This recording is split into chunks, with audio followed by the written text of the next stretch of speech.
guess what, guys? People want the stubby to be buffed. You just gave away the whole video. They can just go home now. They really can't. close Well, the you see, video. but the thing is that we've already done that, though, pretty much. Yeah. We've already done that. So obviously, there's a lot of stubby stuff here. Hopefully, we can glean some more stuff from it, but we won't inherently.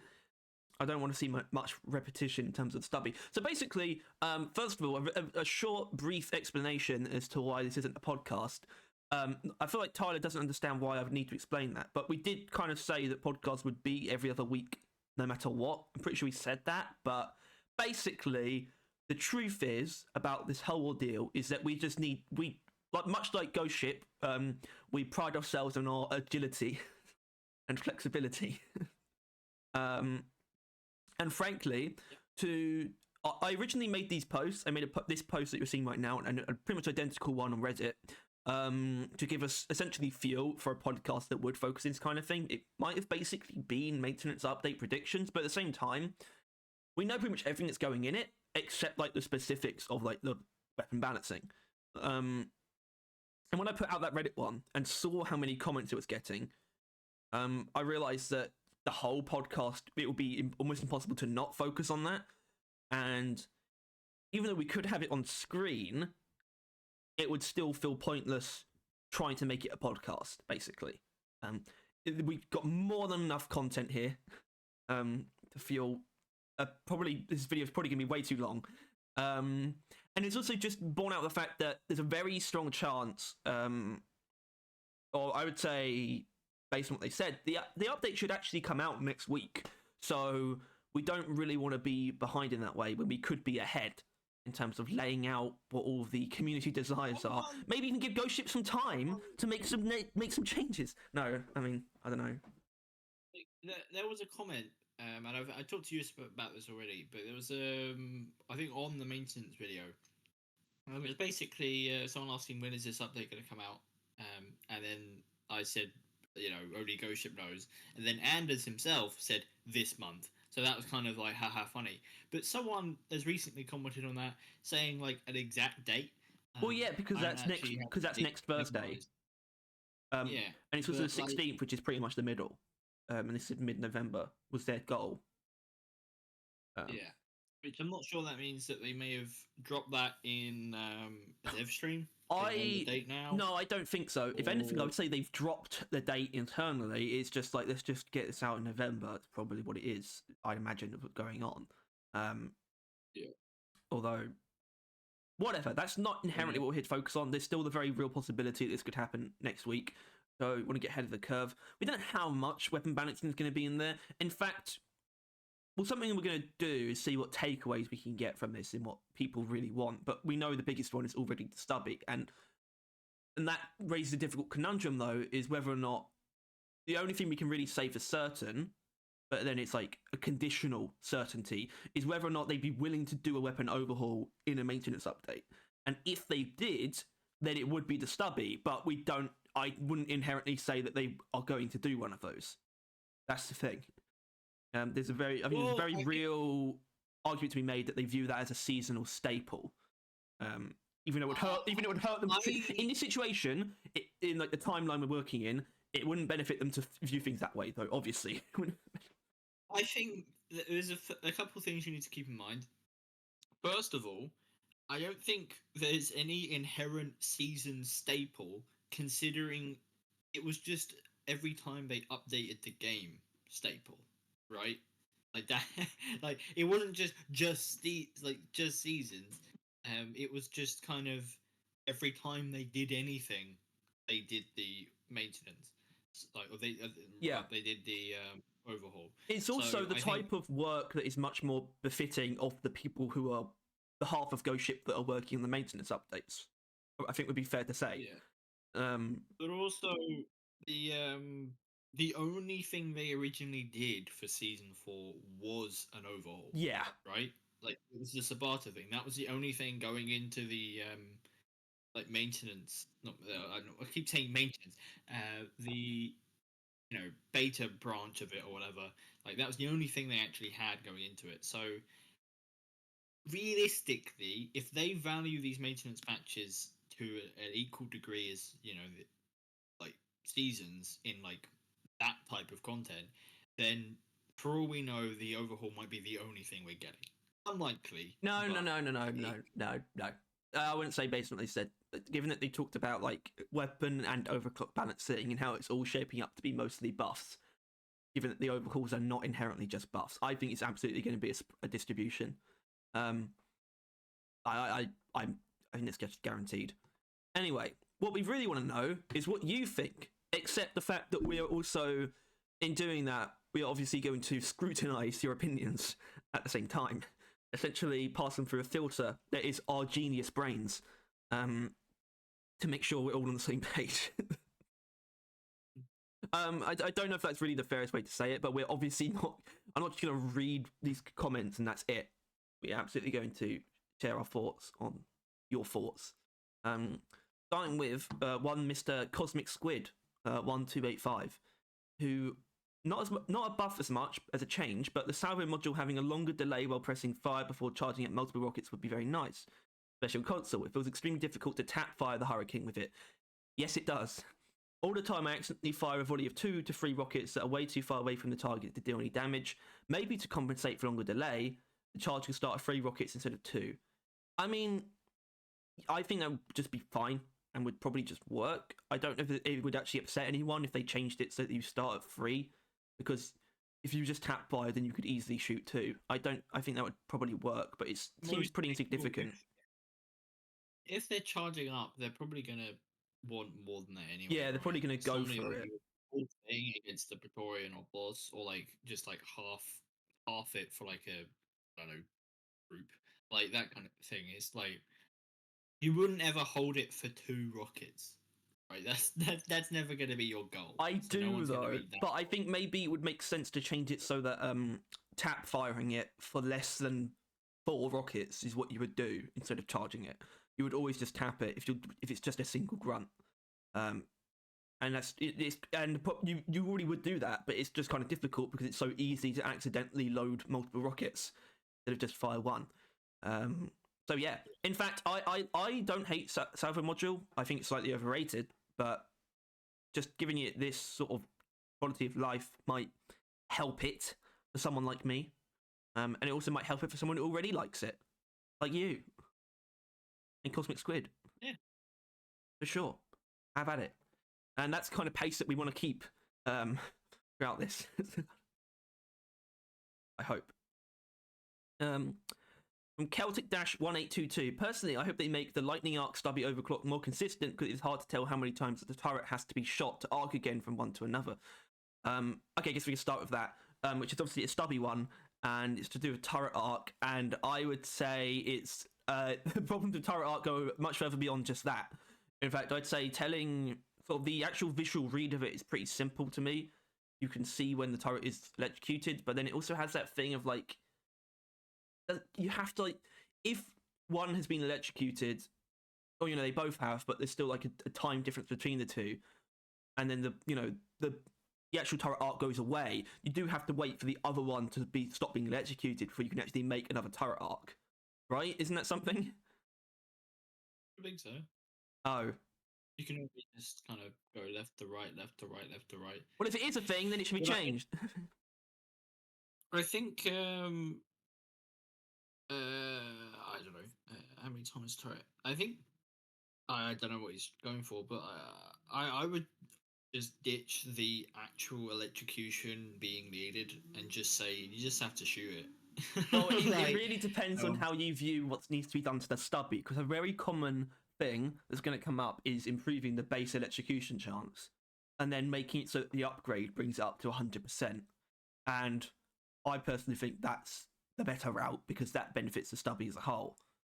Yeah, but I mean that's just but that's an overarching thing, which obviously the stubby needs. But like, if they're really not in the mood for doing that because they're just kind of being silly willies, then this would be a more quicker, easier solution. Just quicker. So you just have to shoot it once, and then it will just work. Because God forbid the stubby things just work. But yeah. Or Stubby. Both of the clean overclocks on the PGL I feel could use more of a buff because I never use them. They are simply outshined by the others, especially Pack Rat. 2 more ammo, yay. What's IG? I guess. Right? Probably. Yeah. Yeah, this is going to come up a lot. The PGL, and I personally think I've devised a little bit of a solution to the PGL's problem. But yeah, a massive one is actually that both of the ammo overclocks are completely pointless. And that absolutely needs to be addressed in some way. I think clean sweep doesn't need to be inherently buffed. It's kind of just that the PGL probably should have more ammo at base that should be taken away from RG250. That's kind of where that's the side of the fence that I'm very firmly on at the moment. There's a bit more to it than that. But yeah, PGL, ammo overclocks, or the cleans, I guess he's saying in general. But yeah, Pack Rat, I would say, is still probably more valuable than the balanced ammo overclock. Given that the balanced one is competing with RG250. So, yeah. That's sick. If you're waiting for me, I have no thoughts. That's fine. It's just static. Just wait. When I hear anything about anything other than drillers' weapons, it's just. Or maybe the Zukovs. The Shard Deflector Overclock Overdrive Booster can be swapped off mid-boost, causing the laser to still fire, but you're able to shoot other weapons too. I was able to swap to the shotgun and start shooting that and have the laser just magically fire out of my body. The same goes for automated beam controller, but it does not continue shooting after you swap off of it. I play on Xbox, just by the way, there might be different bugs. Well, they'd be the same bugs that we're running into. Not 100% sure what you're getting at in terms of a change, but all I have to say is that Overdrive Booster should be destroyed. And we'll leave it at that. Thank you very much. Because we need to be quick. From Mr. Cheese 80097.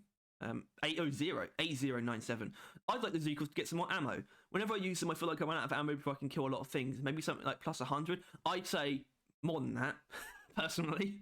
I think the thing is, I hear that, and I'm like, while that's true, you could also flip it, essentially, in that maybe it just means that like before he can kill a lot of things, he runs out of ammo. Maybe if he killed things quicker, he wouldn't need as much ammo. So with the same logic, you could easily buff the damage, which I think might be where you'd want to go with the Zukovs. You definitely do. I don't think the Zukovs should be about sustained fire. They should be about quick bursts of high damage. From something that's using a lot of bullets, though. Isn't that incredible? No. Like, compared to the boomstick and the crossbow, really. Like, yeah. They're weakest burst damage, and their sustaining, which is what they have at that point, right, isn't that much better either, really. So I don't know. Zukovs, they probably just lose to the other two in like all ways, essentially. Like even with more ammo, which is why I think people want more ammo to push that further. Like the part of it should have. Yeah, but maybe that's why that's been suggested, because frankly, I think the point is that the boomstick kind of already covers damage. Yeah. And then the Bolt Shark is obviously support and like AoE, and the boomstick's not lost on that either. They all have a little bit of each. And I guess the point is that the Zukovs, the only thing it would have is like sustained fire. So maybe there is some logic there that I don't like. Sad. Anyway, there'll be more Zukov stuff later on. It actually doesn't surprise me actually. They're sort of based on everything we're going to see, they're probably second in line what people would want to be overhauled, basically, which I actually think is very fair. And once again, we have always given the Zukovs way too much credit. Yeah. All right, Cosmic Squid comes back with some stubby thoughts. I'm very original for this, but the stubby Q's a touch. The same sort of thing that the Sabata got would be more than enough to make it viable as NGW2 options. Yes. It feels like you have more weaknesses and strength with every build. Want to build for ammo efficiency? Terrible damage rate of fire. Build for damage? Awful accuracy and ammo. Having the base gun be better would probably help Yossi's feel nicer too, but I agree most of them could also use a small buff besides the EM discharge. Yeah, it's just so... you honestly need to start with just doing across the board buffs, and then get more specific as well. That's the kind of the thing with the stubby. I think this kind of just puts that into perspective. Like how every build, it's a weapon where no build is worth what you're losing out for sort of speccing into that thing, and that's something that needs to change really. Like he's completely right. Like, building for ammo, you lose damage. Build for damage, you lose accuracy and ammo. Yeah, completely right. And it sort of stops there. It's just correct. Fuck this stubby. Next question. No, unfuck the stubby. Oh, so you want them to leave it alone? No, I want them to fuck it. What, make it worse? I want them to dick in the gun. Okay, from the Scrambler 6354, Warthog one-shot body shot on grunts at least. No.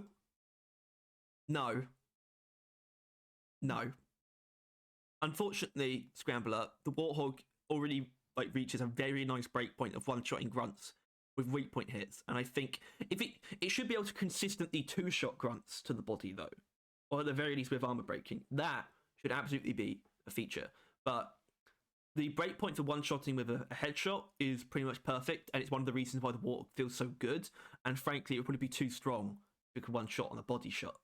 So get out of here with that nonsense. Am I right? Out of town. Am I right? Yeah, it is inherently satisfying to get those headshots, and it would sort of just deflate it, to be honest, if you could do it from anywhere. Because it becomes especially easy if you just hit a few pellets in the head and then in the body. That would be an easy one shot, even from like mid range, and I just think that's a bit too much. Not that I don't have things I wouldn't. There are things I would change about the Warthog, but the one thing it gets right is actually having some really nice breakpoints. So, from Unschmuggle, our best friend, vanilla weapon adjustments, literally just that mod. I don't agree with all the changes. 80 base damage Bulldog with super blow through explosion poison is a build option that single targets almost as well as Bulldog in vanilla. What the actual fuck? I mean, I don't know what this is, but a lot of them are very fun and balanced in practice and has 5, even though the mod is mainly intended for 6 times 2. So yeah, I don't know what to make of this, because obviously they're not just going to adapt a mod, but this does come up more than once in the Reddit stuff, and I don't know what to make of that. I would say, the only thing I would say is, we might gloss over further mentions of this, the only thing I would say is maybe Ghost Ship should look at it and see what it's done, and that's it. I'm not even inherently saying to consider it, but given that mod exists, that's something worth looking at when they're sort of going into balancing. But if it isn't mainly intended for 6 times 2, then maybe not. Am I right? Okay, there's the release date. Yeah, there it is. All right, so that's all the stuff from our lovely, loyal viewers. Thank you. Now we get to go to a much nicer place, filled with much nicer people. That's a lie. Going to Reddit now. So what I did, like I said, I made the exact same post, and we got over 230 comments, which was pretty cool. That's a lot of comments. Also, I need to sort of shift this view. There we go. Now you can see it. But obviously we're not going to, not all of them, because what I did was I used my big brain to basically just use the upvote feature to highlight what's actually suggesting a change. There's a lot here of people just getting into arguments that we kind of need to ignore for the purposes of the video. So I don't know if it's more than half or not, as in I don't know where the actual numbers lie in terms of how many comments we're going to be actually covering, but it's just going to be all the upvoted ones. So let's get into it. See what the underbelly of the Deep Book community has to say about weapon balancing. Starting with the very first one, immediately being one of value. Apparently, if I I thought he was going to get into actual tools. Okay, if I from Iochi, if I consider some tools are meant for people looking for different things in me, I'm fine with most of what we have and can tolerate the existence of the rest. But the smart rifle armor break overclock makes no sense to me. So this caused a bit of a chain. Be sufficient to say the smart rifle armor breaking thing You have a tool that can avoid armor at base by curving bullets, and access to an overclock that completely ignores it. I don't see the point of giving it armor break. Even if you want a clean, I don't see the appeal at all, unless you want to pick tier 5B and really want a clean. The Eraser is not an option, maybe? I really encourage you to take Executioner instead. It's not a clean, but it's a cleaner clean than armor break. Please someone enlighten me, or just scrap the OC entirely and replace it with something else, and max ammo overclock maybe. So this refers to armor break module, which is a clean overclock for the smart rifle.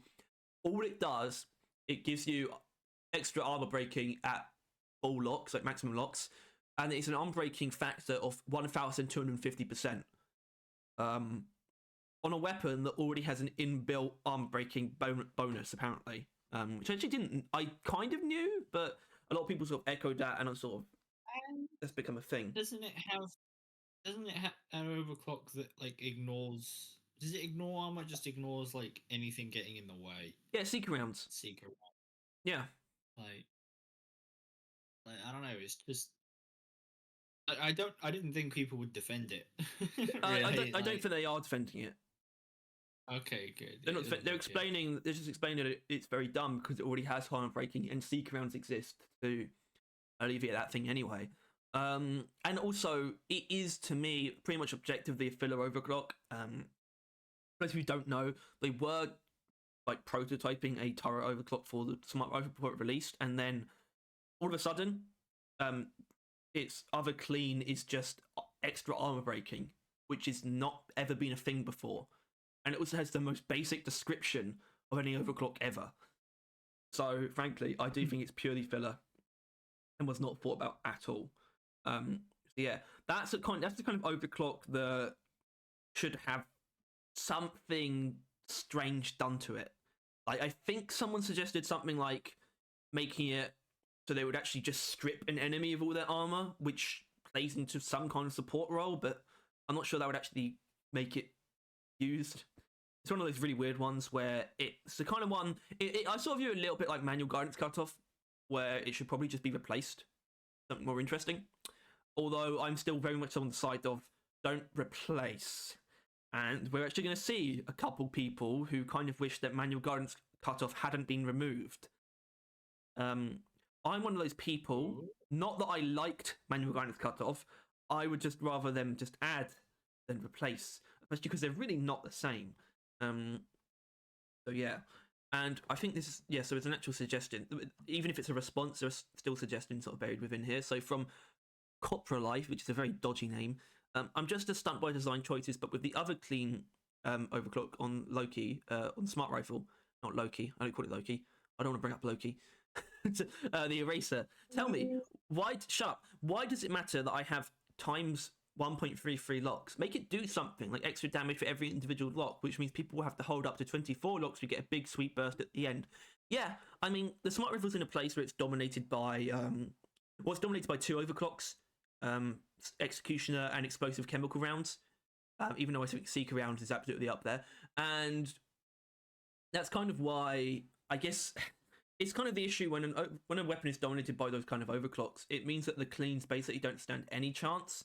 You kind of just have to make them better than cleans to really do something with them. And making Eraser deal extra damage for each lock would be a good idea, except for the fact that I think what would make more sense is having that be an upgrade that would then be enhanced by Eraser.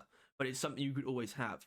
That I think that would make more sense. In fact, if we looked at the Smart Rifle Tier 5 mod, this one, full lock adds 20% more direct damage to all shots fired during the burst. I think it would not go amiss to rework that into something that just gains damage for each lock. And then suddenly, Eraser giving you the most locks possible is suddenly actually a really valuable pick, possibly even over Executioner. In when you're going against enemies that have massive health, basically. Point is, Smart Rifle's really not perfect.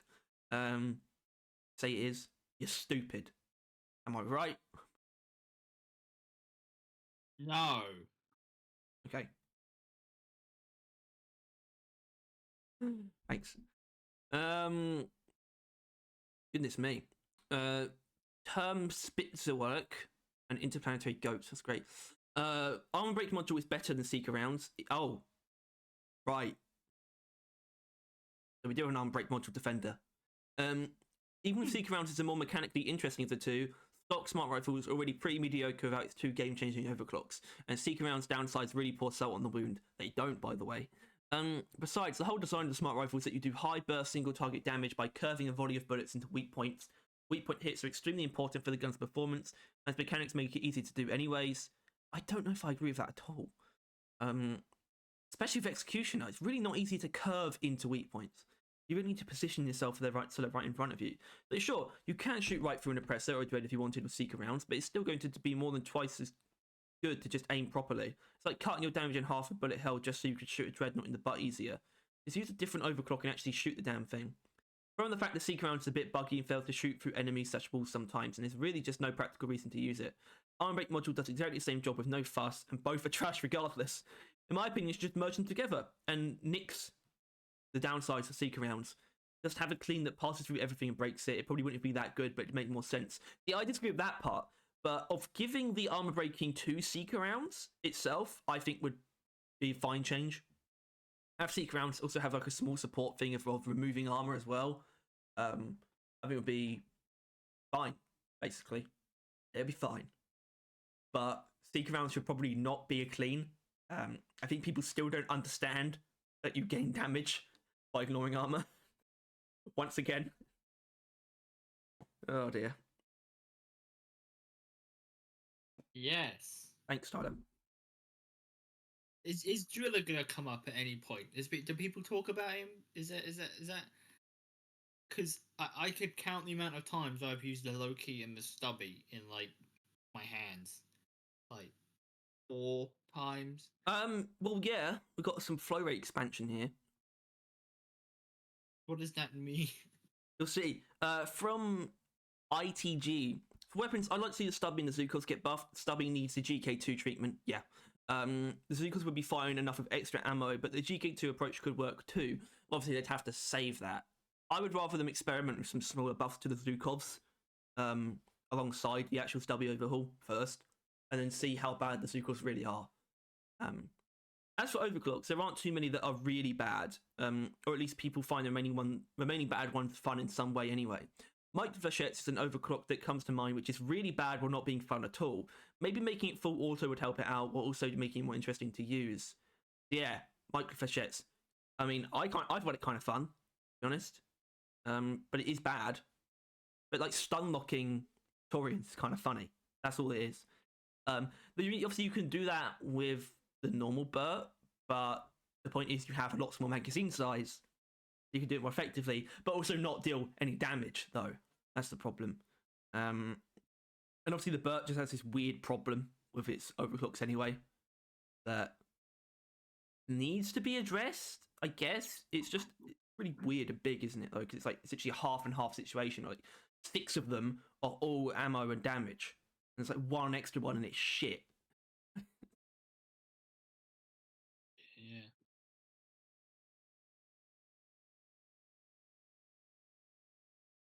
Sorry, someone's knocking at the door. Oh. Okay. Shoot them. Yeah. It's basically suggesting making microflechettes like an Uzi, basically. Which would be interesting. Although, frankly, I think changing the tier 5 Burt mod, the 6-round burst one, to an auto one would probably be better. I think that'd be hilarious. Yeah.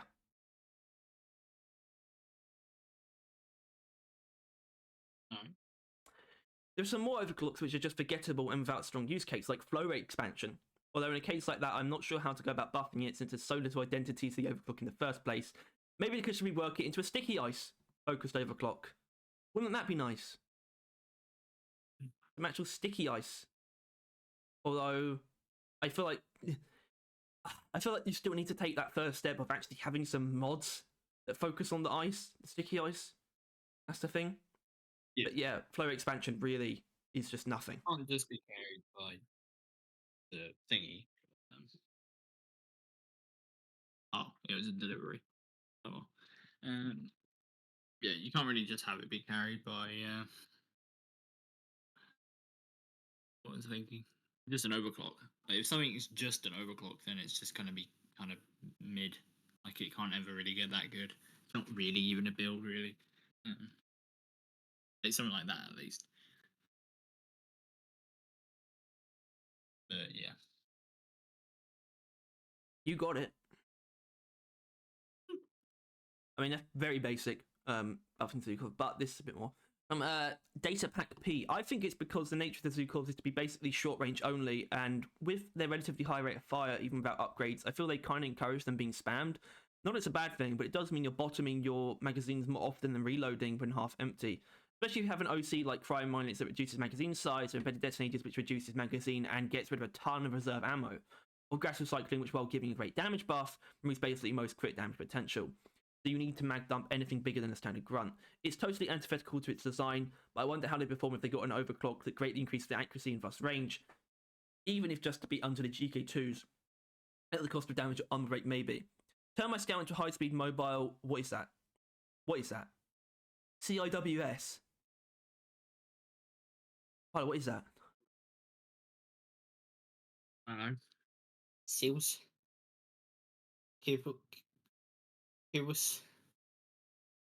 No, you're just trying to pronounce the acronym. What it means.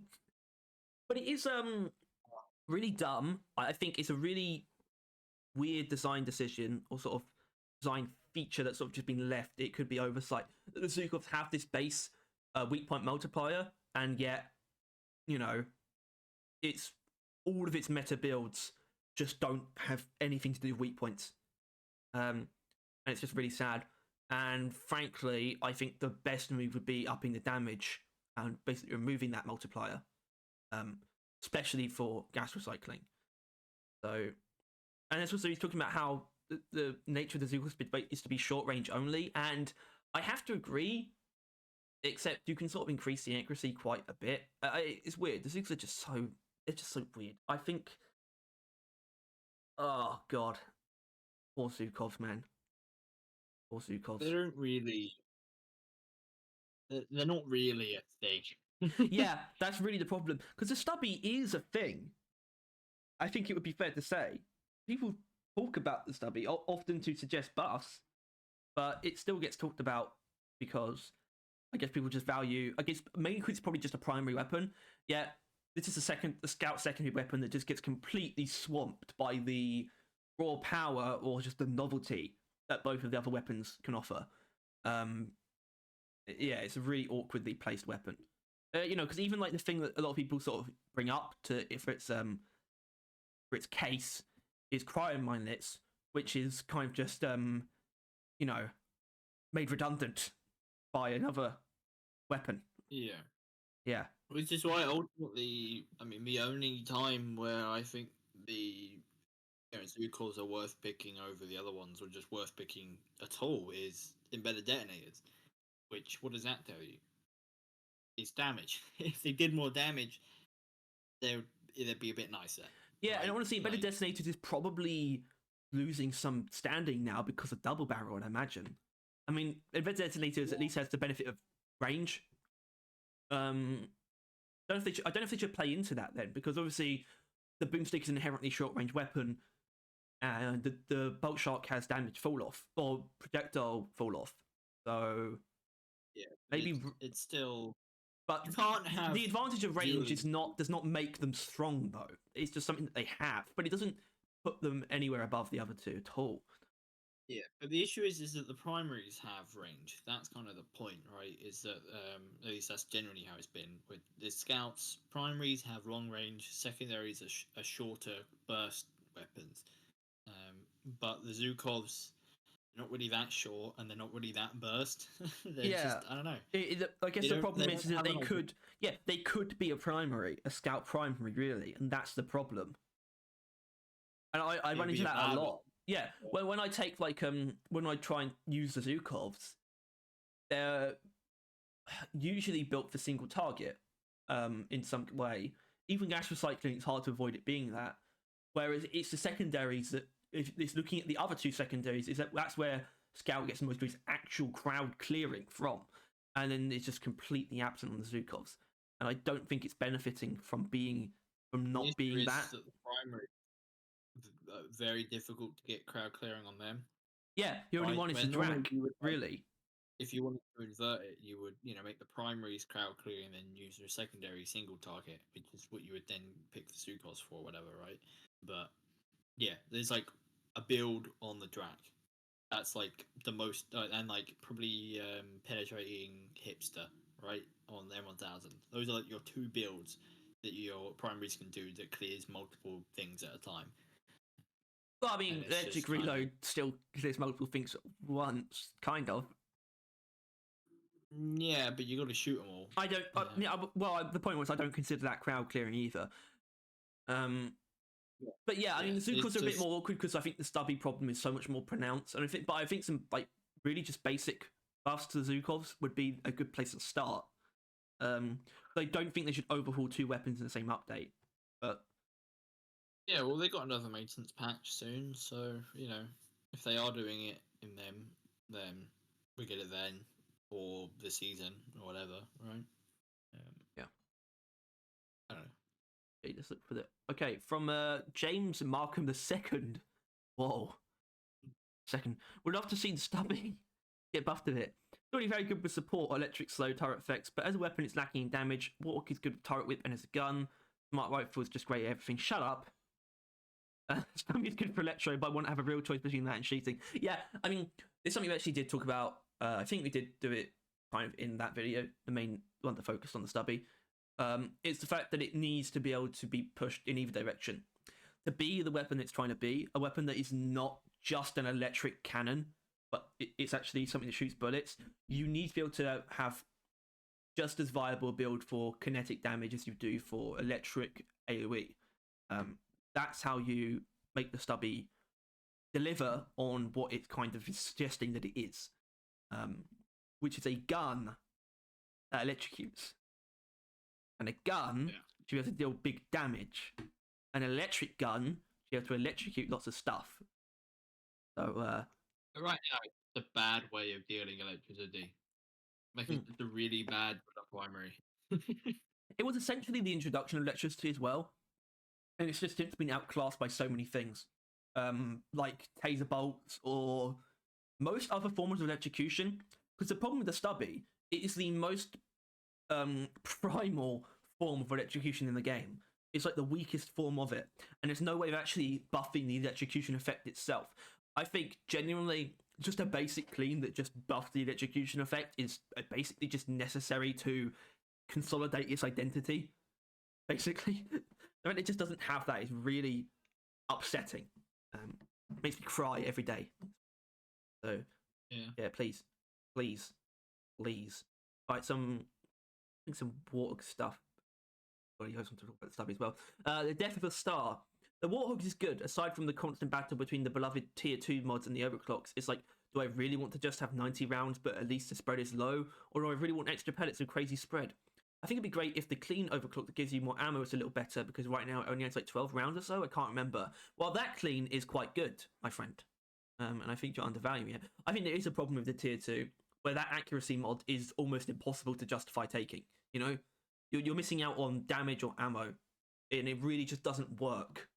And I think there's the only argument for base buffs to the Warthog is actually increasing the accuracy, maybe a little bit, only because that mod is just, maybe just dissolving it would be the way, because the Warthog is actually one of the ones that gets the balance between a damage and ammo mod pretty close to right. I take ammo almost every time. In fact, I take it every time except when I'm using mini shells. And then again, mini shells could arguably be its own problem, but still, that spread mod is even worse. An even worse position. Well, if you need a spread mod, then it's there. I think that might be the angle they were going for. Where it's just kind of, if you want it to be for longer range, you're gonna have to sacrifice something big. Yeah, but it's never worth it. Never worth it. Now the stubby really suffers in the damage department though. Genius. I love using it though. It feels great and very versatile with mods. I'm not a fan of smart rifle at all. Just like I wouldn't use an aimbot. Okay. Other than that, the smart rifle feels balanced enough. Alright. Okay. Well, okay, so those aren't really suggestions. Balance changes. All right. From Dichotomous Prime, the only Zukov buff I want is like a slight AoE on embedded detonators, like just enough to catch a bug on either side of the one you put explosives in. I love that overclock, but with so many scouts' main weapons doing a single target, I just couldn't justify the same thing on my secondary. A small AoE still requires and incentivizes correlating and positioning bugs, but a high skill ceiling means you can use it for group clear if done right. So it sounds insane because obviously embedded detonators is absolutely the best overclock on that weapon, but I think he's onto something. Genuinely, like if it could damage other enemies, like as long as they're touching, right? That's the kind of radius I'm imagining. They basically need to be touching for it to occur, but I'm down for that. You know, I'm down for that. If actually sort of doing something that makes it so the Zukovs really can do a lot of damage to really tightly packed enemies, but then again, I mean that's what. I guess the boomstick's got that covered. But yeah, it sounds crazy buffing embedded detonators, but I do think this is a good idea for embedded detonators, and I don't know how to like square that with the fact that the Zukovs need actual base buffs. Yeah, make me feel scared, and lonely, and in need. Don't be like, you've got two shitty little pistols. I was going to say something about that. You get two of them. Yeah. Shut up, Mitchell. Dumbass. Oh, there we go. Some Lead Storm stuff. Minigun stuff. From Bickle's Boss. I'd like the tier 2 ammo upgrade on the Lead Storm power of minigun to be increased from plus 25% to plus 50%. Currently, one has to choose between a plus 20% damage increase from base or a plus 25% ammo increase. This choice is rather trivial from a mathematical standpoint, as sacrificing only 4% of your total damage will reward you for 20% DPS increase. Different builds will require different approaches depending on the other upgrades and overclocks, but from my personal experience, the ammo upgrade is never worth it versus the damage upgrade. Also, I'd like an unstable overclock that would turn the engine shotgun into a pump action. Okay. So yeah, the minigun. I don't know how to feel about this. When I started realizing that people more often than not choose the damage, I started to feel really inadequate because I am almost like 90% of the time picking the ammo, but I think it does also kind of make sense to increase it at the same time. I think 50% is a bit too much. You would want Mr. Ammo Picker. You would want more ammo. I know your game. I know what you're up to. Mr. trying to squeeze some more from the mod he already uses all the time. Yeah, but if the people want it, then who am I to deny that? Who am I to deny the people what they want when it aligns with my own interests? But yeah, I really didn't. I still don't know if it is actually the meta to sort of take damage over ammo on the minigun. I just can't see it being the case. I find that to be way too little ammo. But I guess the point is to just shred things as quickly as possible, and the other two weapons are much slower anyway. I guess it makes sense. But I actually don't know. I think that is actually quite a balanced tier of upgrade, so maybe they shouldn't actually touch it, to be honest. In fact, I do think the minigun's in a really good spot, so maybe hands off for now. Maybe. Yeah, well, as we've said, they should only really be tackling the things that people want or they see as the most urgent things that need tackling, right? Yeah. Like, and that should include the group of mods that legitimately don't work. The AOE armor break mods, like those should be like first on the list, and then obviously Stubby soon after, and so on and so forth. And I think this singular mod on the minigun is pretty near the bottom of that list, I'd imagine, even if it is an issue. It's something. Well, I don't even think it is either. By the way, that's the thing. An unstable overclock that makes the engineer's shotgun to a pump action. What would that do then? I thought I need to elaborate a bit more.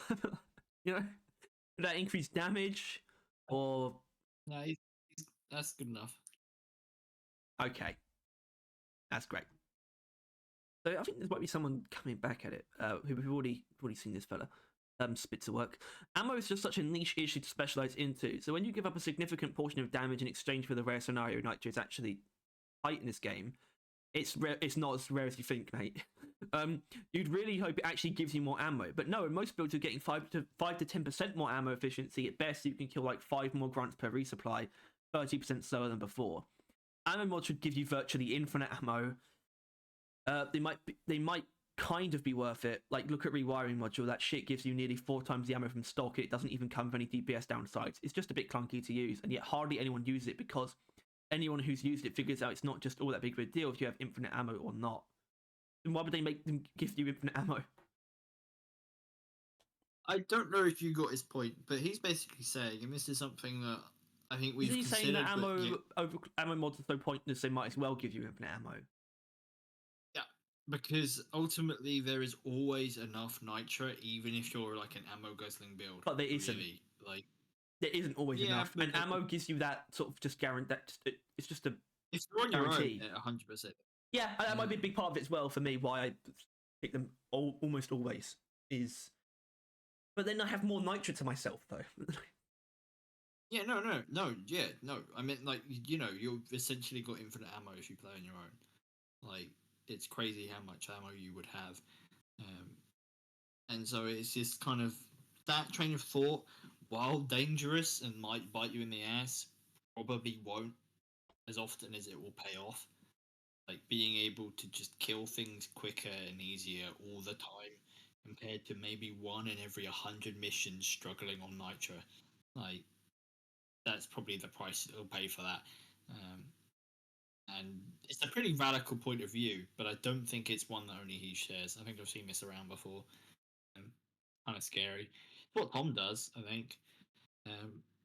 With he just goes full damage. He doesn't give a shit about ammo economy. Yeah, and I think it doesn't work. I mean, it kind of does. Yeah, the only reason it works is because I actually. Well, he doesn't realise this. It's because I am playing very specifically to avoid us all running out of ammo. When I realise that Tom is just not bothering at all, it's like, oh fuck, I've got to deal with this. Sucks. Yeah, but even then, we'd probably have like a resupply or 2 still spare at the end. Like, we're never that close, really. He's having too much fun. I don't approve of it. I don't. But because he couldn't do that in solo though. But even though you really could, but I don't think you could. Yeah. Because you wouldn't be able to deal with all the enemies with the amount of ammo you have before you can take a resupply. So you probably just end up getting killed. They wouldn't all be dead though. They would be dead because that's the point. You'd kill them all so quickly. Oh, shut up! From Sean Lee 720, I want Goo Bomber special to allow Driller to slide over the goo trails. If it's like all other classes have an OC that offers some sort of mobility, why not let the C4 flinging hazard have one? Oh, that's Driller. C4 flinging hazard. Yeah, sliding on Goo Bomber special. Why not? But then obviously someone gets into the ice thing. Right. I think it makes more sense and is genuinely a good idea. Yeah. I don't know. I think you should do it with all of them. All like rails on the floor, you should gain a speed boost from. Like, only a small one, but that should be like an armor upgrade. With sticky flames, you're like running through it like hot coal. Like, you go. Poof, poof, yeah, poof, it'd be like hot rocks. Exactly. Yeah.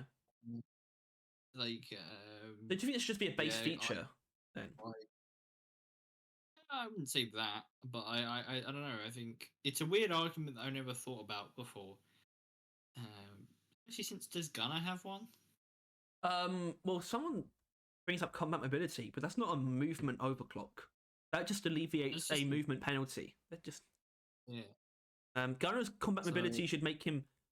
Gunner's combat mobility should make him run faster while firing. At max rate of fire, you can jump and propel yourself into the air. What the hell?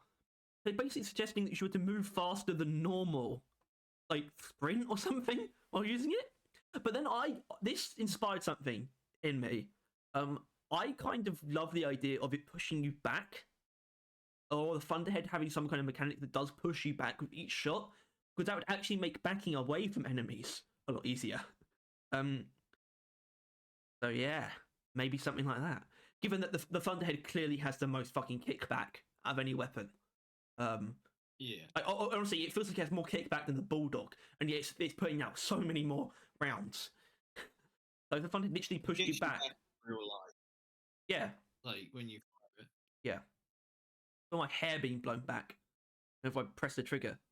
Crazy. But I think the introduction of our good friend here means I need to go to the toilet. Yeah, we are. Absolutely, we're back. Let's see. Look at Dankshines. No. Okay. We're actually going to. Now, I just realised where that is. Like I said, not every comment is of value, but either way. From low ability 2700, 1. Fully fixed projectile armor breaking, especially on the Drac. I have not even heard of this as a problem. It does not work correctly. You get less of a damage bonus to projectile armor breaking than you do stuff like the GK2 because it doesn't function. Okay. What? Is that a thing? I thought it was just for AoE stuff. But I do think he's correct. AoE stuff are normally projectiles, aren't they? Yes. There's no hit scan AoE. Yeah, and I think the point, what it's telling me is that the point is projectiles dissipate on armor even if they break it. Yet a hit scan projectile kind of, I think it like hits the enemy no matter what, and it's just modulated by armor. And that means that if it has armor breaking, then it will break the armor and then go on to deal full damage. It's just bullshit that I'm saying that sounds like it might be correct, but I think I'm right. And I do see armor breaking on the Drac in certain situations, like mainly for a shield battery booster, just to deal whammo body shot damage. So sure, but in general, yeah, the arm breaking thing needs to be addressed. And in my opinion, and I think objectively correct opinion, if it is really so bad that it's just not going to be possible to fix, please replace those things with more interesting mods. That's all I ask. Specifically the Hurricane and the PGL, because they need something. 2. Buff the base Drac. Its firing speed is fast. Okay, this is actually wrong. He does go on to correct himself. The firing speed. He's talking about the projectile speed. But obviously that's just a thing. That's what the Drac is. That's not going to change. Yet it does less base damage than the GK2. In my opinion, it should do at the very least the same damage, if not more, to compensate. Or hell, just make it do like 12 to 14 damage base so it's still on a similar level. I just disagree. I think the Drac works really well as like a lot, just big fire rate and ammo, but not inherently feeling too weak. It can feel too weak, but I don't think the base Drac is, the base Drac is not the Drac's strength though. That's the thing. It comes from overclocks. You what? It's a lot closer to an SMG in the way it works. It's more just a flurry of lighter blows than not that. Really. Yeah, he kind of. I don't think bringing the we already sort of thought when we first saw the Drac, we already kind of had a bit of a worry that it was going to be too similar to the GK2, and it wasn't because it played into the things that make it not the GK2, which is being like a projectile, more of like an elemental kind of weapon, and that's worked. So I do not think bringing it closer to the GK2 is what it needs at all. If you think it's too weak, then you're either not playing into the overclocks properly, or those are the things that should be buffed, not its like base stats. But maybe buffed shield battery booster again, because of my totally not biased opinion, it still needs to keep the damage buff even when you get hit, as long as you have shields. Still means you have to have shields, but at least you don't need full shields. Lol. No. I don't know. I think shield battery booster is in a good spot. I think people don't understand it still, kind of. It's just like it.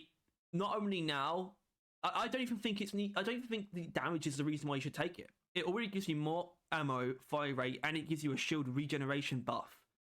I think it's getting by just fine, in my opinion. It's in a really good spot, and it's not. It's the kind of thing where they already made such drastic change that it's not the kind of thing that should be on the table at the moment.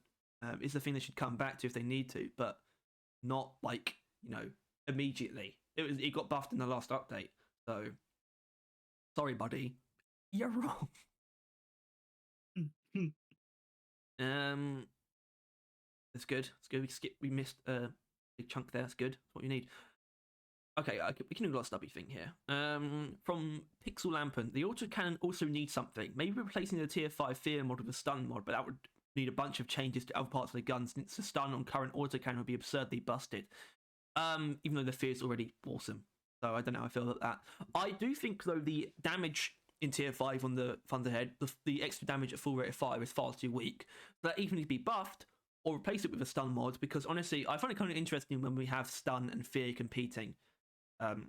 Like on the coil gun. I wouldn't mind that at all.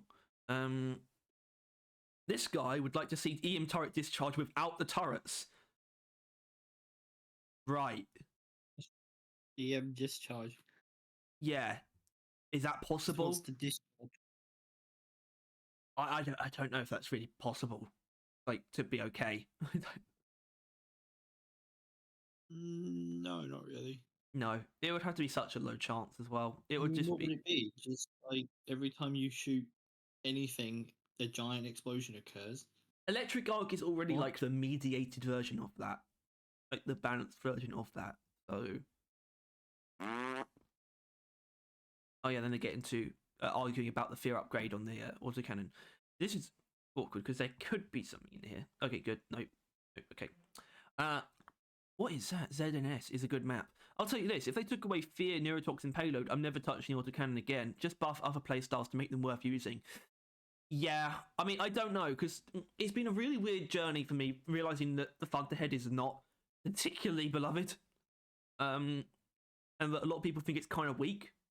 But I don't know if buffing everything else is actually the way forward. I think it is very strong. I'm sorry, if you don't put the respect to Big Bertha's name, you can fuck off. You're clearly invalid. And Carpet Bomb is still good. Comment ability is still good. Sure, all of these things are true, but ultimately he failed to respect Big Bertha, which means he clearly has no idea what he's talking about. It's simply the fact of the matter that Big Bertha is literally the best at fucking everything. And I mean that in both fucking everything and fucking there we go. Everything. Go on. Up. Yeah. Like, it is, yeah. And if you, so it's like, yeah, if you take away the Giga Broken build, which they've tried balancing, I've not tried it to see how well that good of a job they did it. Like, have they made it much worse? Like, is it more reasonable? No, it is still pretty overpowered. Yeah. So, you know, even if you get rid of that, if you genuinely think the Thunderhead will then crumble, you're retarded. You need to get put in a very sketchy building full of a lot of other people that are just like you, and get the electric. Yeah, I think that's the thing that's objective. I'm not going to just tell everyone they're completely wrong for not liking the autocannon, but to think, I think believing that neurotoxin payload is the only thing it has of value is really, really dumb. But I'm wondering if there are any standout things about the autocannon that should be changed, though. Like the tier 1 thing, where the damage is like completely invalid of a choice. That kind of needs to be addressed. And then the tier 5 damage mod is just too low. But those are just small changes, really. And those do not represent it not having other good builds, because it absolutely does. So, wow. Wow. Love me Thunderhead. Yeah. From Mikhail Koaba, please buff the rocket barrage OC for Gunner's Hurricane rocket launcher. The high rate of fire makes it fun to use, but damage is too low. When I use it, I'm consistently underperforming the rest of my team, and I'm already leading targets so that the majority of my rockets land on target. Yeah, well, I want to propose something pretty simple here, because obviously rocket barrage was introduced as a new overclock, replacing Manual Guidance Cutoff in Season 4. And yet it still seems to have not gone down as well as it probably should have done. And while I do think there is one really fundamental flaw, which is that the ammo mod doesn't work with it properly, I think something really simple is you should be able to control the rockets. I have no sympathy for the choice to make it, for it to turn off the guidance. I do not think it has any justification, basically. I think in a version of the Hurricane that you get from taking rocket barrage, where you can shoot so many rockets so quickly, that's when you want to have to guide them the most. You can just sort of put this massive barrage of rockets and then just funnel them into a single enemy. and that would just feel amazing. I think I don't think it justifies losing the guidance, and I think that should be the kind of experimental change that they should just make and see how it pans out. Because I think that would make people realize it doesn't need buffs beyond that. So yeah, Rocket Barrage. I think they should turn it off like only once. I think there should only be like one overclock that turns it off. Yeah, Mine Where Layer. the overclock should have to is, but not really. I don't see the reason why Mine Layer should turn it off. No, I don't like, inherently see it either. Like you're gonna be shooting the floor anyway. What the fuck does it matter? Which one should? Like, honestly, because I don't. First of all, salvage module I don't think should. I want salvage module to have guidance so badly. Yeah, Jet fuel homebrew makes the most sense. Like, just jack up the velocity, and that's fine. Yeah, but the salvo module should slow it down a lot, turning speed. So it would take a while for all of the rockets to come back. Yeah, into the same and maybe place. they should spread. Yeah, they should probably spread out even more at first as well. Yeah, so it'll be just the same at close range, horrendous at mid range, but then they all comes together into this clump of death. That is what I want salvo module to be, because as it stands, it kind of really only works at close range. I would say mid range is not really barely a thing. And then long range, obviously not at all. And then jet fuel homebrew almost turns it off anyway. It doesn't actually turn it off, it just makes it so much harder to turn them. I think just turn it off and make them faster. And then add tracking back to all of them. Because honestly, it's what the Hurricane has. It's its gimmick. Embrace it. Yeah. Embrace it.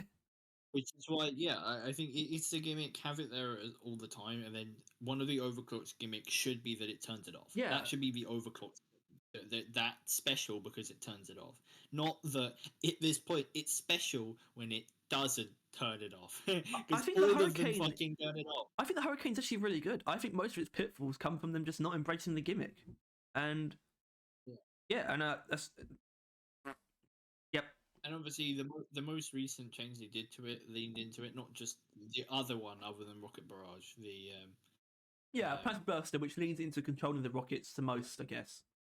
Of anything. They made that work, and people fucking love it now, right? Yeah. That's a thing. So, maybe Ghost Ship, if you lean into the gimmick or let the gimmick exist in most of the overclocks, where if you want an overclock on the gun, more often than not, you're going to be turning off the fucking control, right? I mean, what is the ratio? It's I don't know, stupid. I think is at least half of them turned off. I imagine. To have a quick look. Yeah. So I want to know this. It's more than I thought, really. Off. They leave it. Off. For the salvo effect, basically turns it off. Yeah.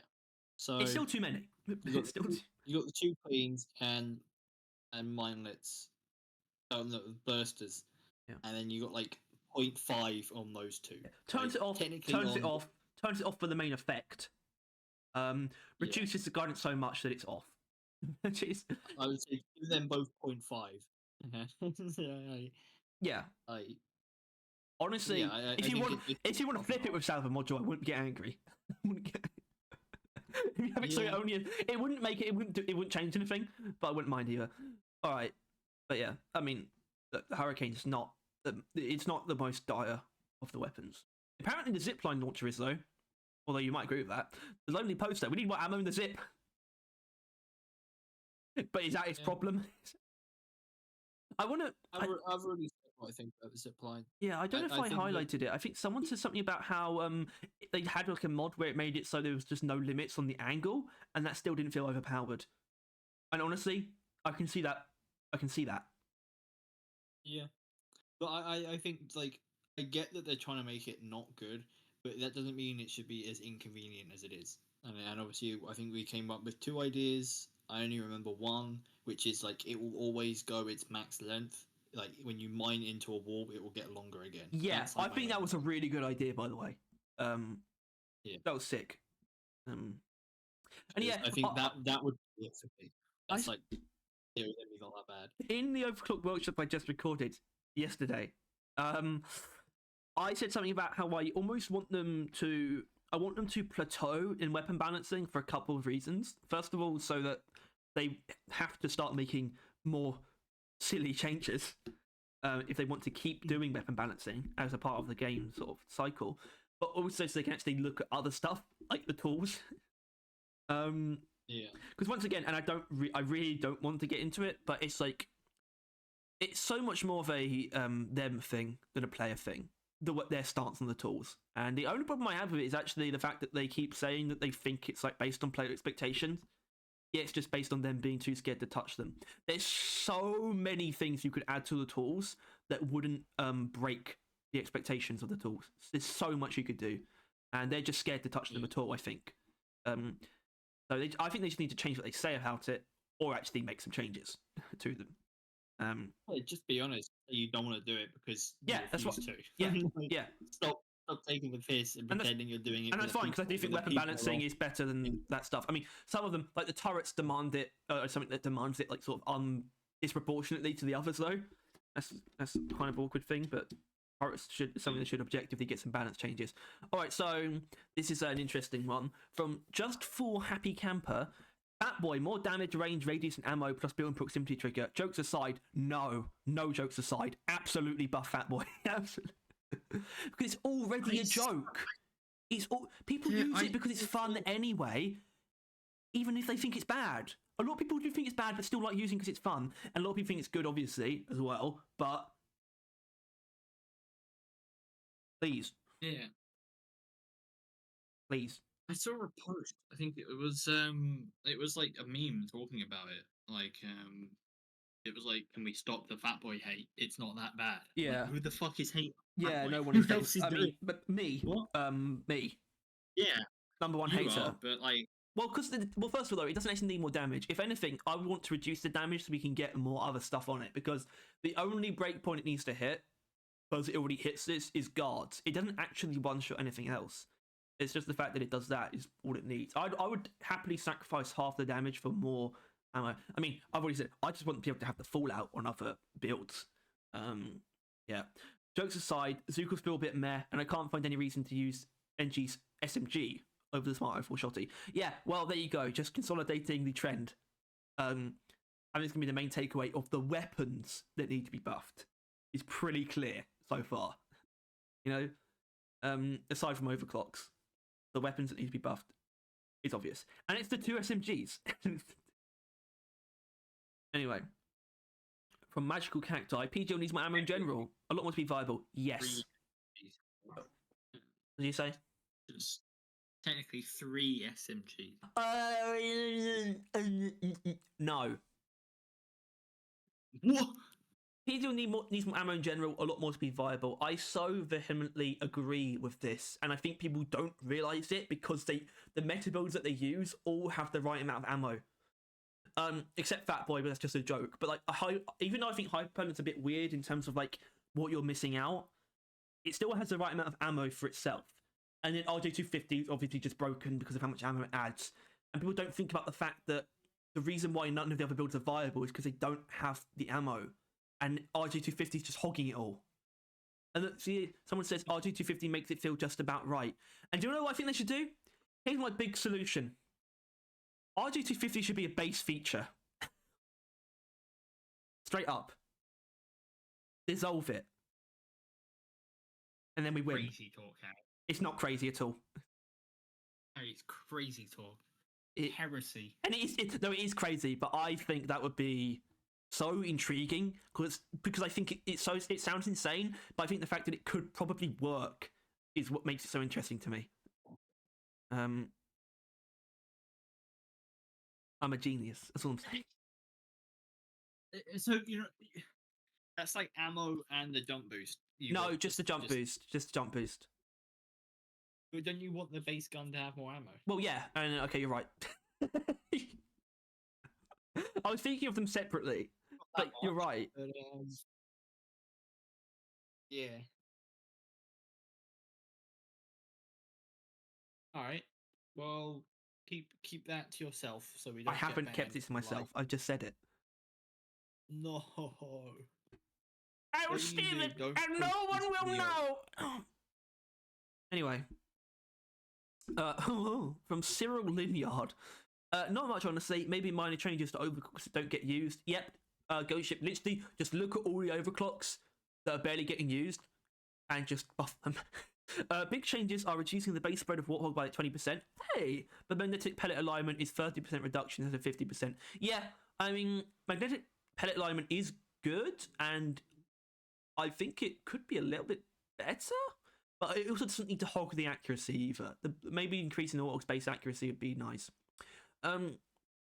Electrocution focus on Stubby. Tier 3 ammo damage also has a +5 electrocution duration mod. I like that suggestion very much. Electric arc changed to electrocution chains to the nearest bug not electrocuted, using the same range as current arc. Possibly. Electric arc is already a really strong upgrade for the Stubby, and my opinion is that it just needs better competition than anything else. But I guess I would welcome any changes to the Stubby. Replace. So this is an awkward one. He calls it Gemini Whip. Talking about EM discharge. Or turret arc, maybe. Yeah, with a new one. Plus 20% electrocution chance, plus 1 electrocution duration and electrocution chain, but -3 damage, plus 50%. Yeah, whatever. I kind of want turret arc to be some kind of reworked into something that it's just something that it kind of just does that to enemies, but the turrets could still be used, I guess. That's something I want to see. I think it'd be ridiculous, but kind of awesome. But yeah. Too much Stubby talk. I don't like it. Well, it's not just Stubby specifically. I can't help but notice how Engineer is like in the red. Like, is he now in the red? Yeah, every single one of his primaries has been suggested multiple times. Yeah. The PGL also mentioned multiple times.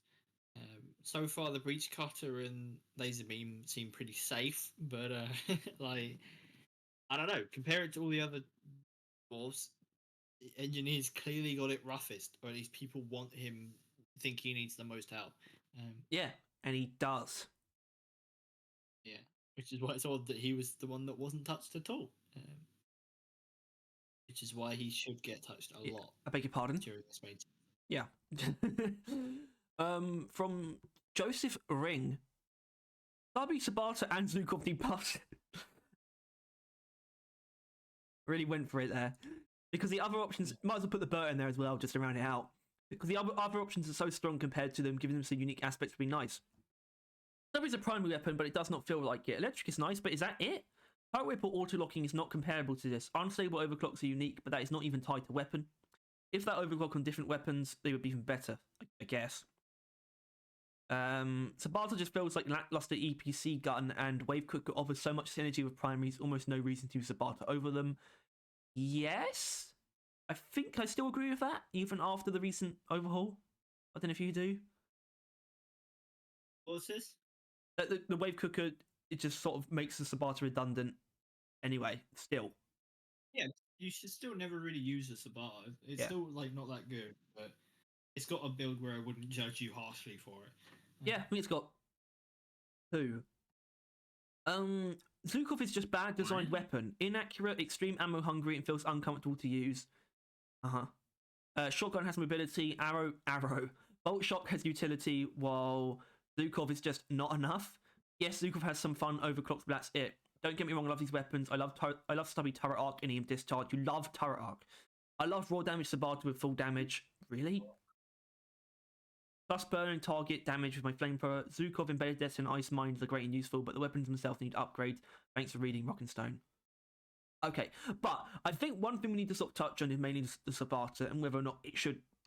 I don't know how you feel. It should probably be ignored for this update, right? Even if it still needs help. Just so other things can get attention. Maybe, maybe not. I think unless it can be done through really simple changes. I can't think anything else Driller would need.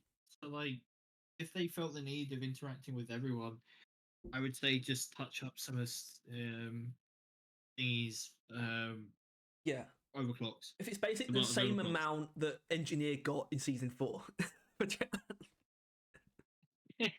which is Yeah, one this- overclock getting slightly buffed. Yeah, which Chain hit, I make don't it know. unstable or something. I don't know. Yeah, some bullshit. Well, as mentioned, a weak point boosting one would be a shout, considering it's a weak point weapon, but it doesn't. None of its overclocks actually help. Like with weak points. Actually, chain hit could be that they could rename it something because obviously you have to hit the weak points to have that happen. Maybe it could do that as well. It could buff weak point damage. Maybe it could also be tied to the chance thing where it's like it has a chance to do both of those things. I don't know. Chain hit's already like hit weak points, but it doesn't buff weak point damage. I don't know. It's kind of weird. Yeah. Sure, you're right. Not as always. Anyway, yeah. I feel like I wanted to. No, maybe I'll save that. Thank God we don't have to read that essay. From Steph164, I want Sabata to hit harder. Driller has very minimal single target damage, and you could definitely use some. So, Yeah. I mean, yeah, except I do think the last point isn't really correct. You can absolutely get good single target damage from both of the other secondaries and Ice Spear. I just played a game before this because I was under the interpretation, misinterpretation that the Halloween event was still on, so I wanted some more performance points, and we did an elimination, and I just promoted Driller, so I'm like, you know what, I'm gonna drill time, and I just did the high direct damage, but also the area direct damage, size pump with boils on the Yeah. wave cooker. Amazing, right? And yeah, I mean, we were. I joined the Has 3 game. Well, I joined the Has 3 game because I had to do a thingy, and I stuck around for the elimination, and it almost insta killed each of the twins. Like if I had just been a little bit more patient, I would have. But I kind of just kept I guess I can imagine people coming at that build like because in that case the wave cook is not inherently good against the smaller stuff. It's really like for putting blisters on the big stuff and getting massive damage. But like. That sludge pump deals with small shit so easily. Like that's easy one shot web spitters, two shot at most for acid spitters. Things like that. Really not weak at all. You can deal with the small shit really quickly. Yeah, I mean, less so than normal though. It does get a bit worse. Like hitting a Mactera with a normal shot doesn't kill it. If you have it spec'd into the charge shot area. Yeah. But it's not like up shit's creek either, really, because obviously you can just shoot again. Like just 2 shots will kill. Yeah, and it's still so ammo efficient. That's not really a problem. And yeah. Plus grenades, drills, satchels, pickaxe, charge attacks. Like you have plenty of other options for the schmucks. I guess it's just that reliable hit scan ranged thing that they still just crave. But yeah, but I stopped feeling the need for that. Shit. No. It's like, so what if hit scan if it doesn't do anything really? I mean, the wave cooker is hit scan as well, I suppose. No, and it doesn't really do anything, which is why I don't really use it for that kind of thing. Yeah. That's why I don't value that as a driller player. Like if or like you don't really need it most of the time. You just need the bare minimum damage to grab or get the acid spitters or web spitters. That's it. That's only ever it. Acid spitter or a web spitter. Well, it's not inherently about bare minimum. It's just about it being quick, and that's why embedded explosive reload is still the best for Sabata. Yeah, because he does everything else still kind of slowly. So for him to do the thing that he can't normally do, which is take down like small pieces of shit, he needs to do it real quick. Which is why explosive reload and heavy hitter. Because they deal with that kind of thing so quickly. It's like pretty much always just 2 shots will do most of the stuff that you need for it. It's brilliant. Yeah, basically, fuck the spotter. Yeah. From Invader Mean, the only good use I found for the Zukos are the crime minders. It primes enemies for the assault rifle with the overclock that makes it do a ton of damage against debuff enemies. I would say it primes it for being shot by anything that does high damage. For your primaries, there's plenty like shield battery booster, overtune particle accelerator, even super cooling chamber. What? Shot. Yeah. Fire on the track. Yeah, I actually really like that because it builds up to it. So you can honestly, I need to test that properly. But if I'm right that it hits that Praetorian breakpoint where like you do just enough damage that when the fire kicks in, it temp shocks and kills it. That's gourmet. If that works, the spread is actually a benefit in that Either case. way, But other ways, the damage is just way too low to justify how much ammo it chews through. Yeah, I think if they want to make a small change, only just buff the Zuko's damage, I think would really work. Um, it would just work. It would not make them overpowered. It would be so difficult to make the Zuko's overpowered. So just give it some buffs. And damage works Yeah, because 'cause I would because argue- damage wouldn't inherently make crime minelets or embedded detonators stronger. Ammo would though. Well, That's the thing. because I think the interesting thing is that I think the crossbow and the boomstick are arguably some of the most powerful weapons in the game. Right, the things you can do with the damage and area / direct damage you can do with the boomstick is kind of ridiculous. And right? the bolt Just shot's generally. just stupidly versatile. Bolt shot. And yeah, you can just pheromone like shoot 2 shots, pheromone and then fire bolt, and that's it. That's like an ambush dealt with, right? Like they are some of the most like high like reward weapons out there. Like you can do the most with the minimal amount of shit ever. And yet the Zukovs, you will throw an entire clip, an entire 2 clips, an entire 3 clips, and you will have accomplished what one shot of the other 2 weapons would do. Which is why it's got so much more ammo, because you need to do that, but it's still not enough ammo, right? Like, what is it, like 600 ammo in the Zukovs? And Hold on, let's stop. it probably won't like accomplish as much as a 650. just yeah. 700. Okay. And it probably won't accomplish as much as just I don't know, like a boomstick with 20 or a crossbow bolt. Just a fire crossbow bolts, which are like there's 20 of those. In the world. Honestly, even Like, just a it's just- boomstick built like this can still just chunk a web spitter or an acid spitter or a Mactera spawn without much trouble. I mean, yeah, and that will probably tear apart like a group of grunts as well because of the fire and just kind of natural thing. Penetration on. Yeah, just like that will probably outdo the Bolt Zukovs. shock. Like, There's too many. yeah. But it's just I don't know the Zukovs.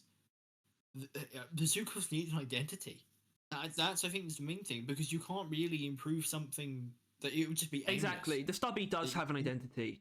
Not as much in terms of well, I mean, it's kind of formed the identity of being a support electrocution weapon, but it already has an identity. Yeah, because I mean, yeah, the stubby I see a very simple path for where it should end up. There should be a really good pure electric build, really good pure damage build, really good hybrid build, which I think it already kind of has. Yeah, I think it does have the hybrid build. Yeah, I think it's got that. But and maybe that could still be doing a little bit better. But and then you have the the turret path as well, and I think that would be in a really cool place. That's 4 builds there, like just like but the thing is, obvious. the Zukov has like pinnacles, but it's just so disjointed. They're also separate. What's the pinnacles of the Zukovs? Well, the 3 unstables, and they could all just be on different weapons. It's literally you could just pick those and wouldn't. That's pretty much it. Yeah. Fire minelets, you just pick that ammo, shoot the floor. Fucking explosive minelets, you just pick ammo, shoot them, reload. Like they're not builds. they're just picking the overclock. They're just like the version of the weapon. It's like picking your damn special bolts on the bolt shark, but that's it. It's just that one layer as well. Unlike the bolt shark, which has the 2 layers, that makes it really interesting. Yeah. But yeah, no, it's just I don't know. I don't think it's something they could probably do just casually. At least that's the way I think about it. Yeah, but I think you can sort of do both though. As in, I think the stubby's probably going to come first, but you could still make some casual buffs and see where that takes the Zukovs. Yeah.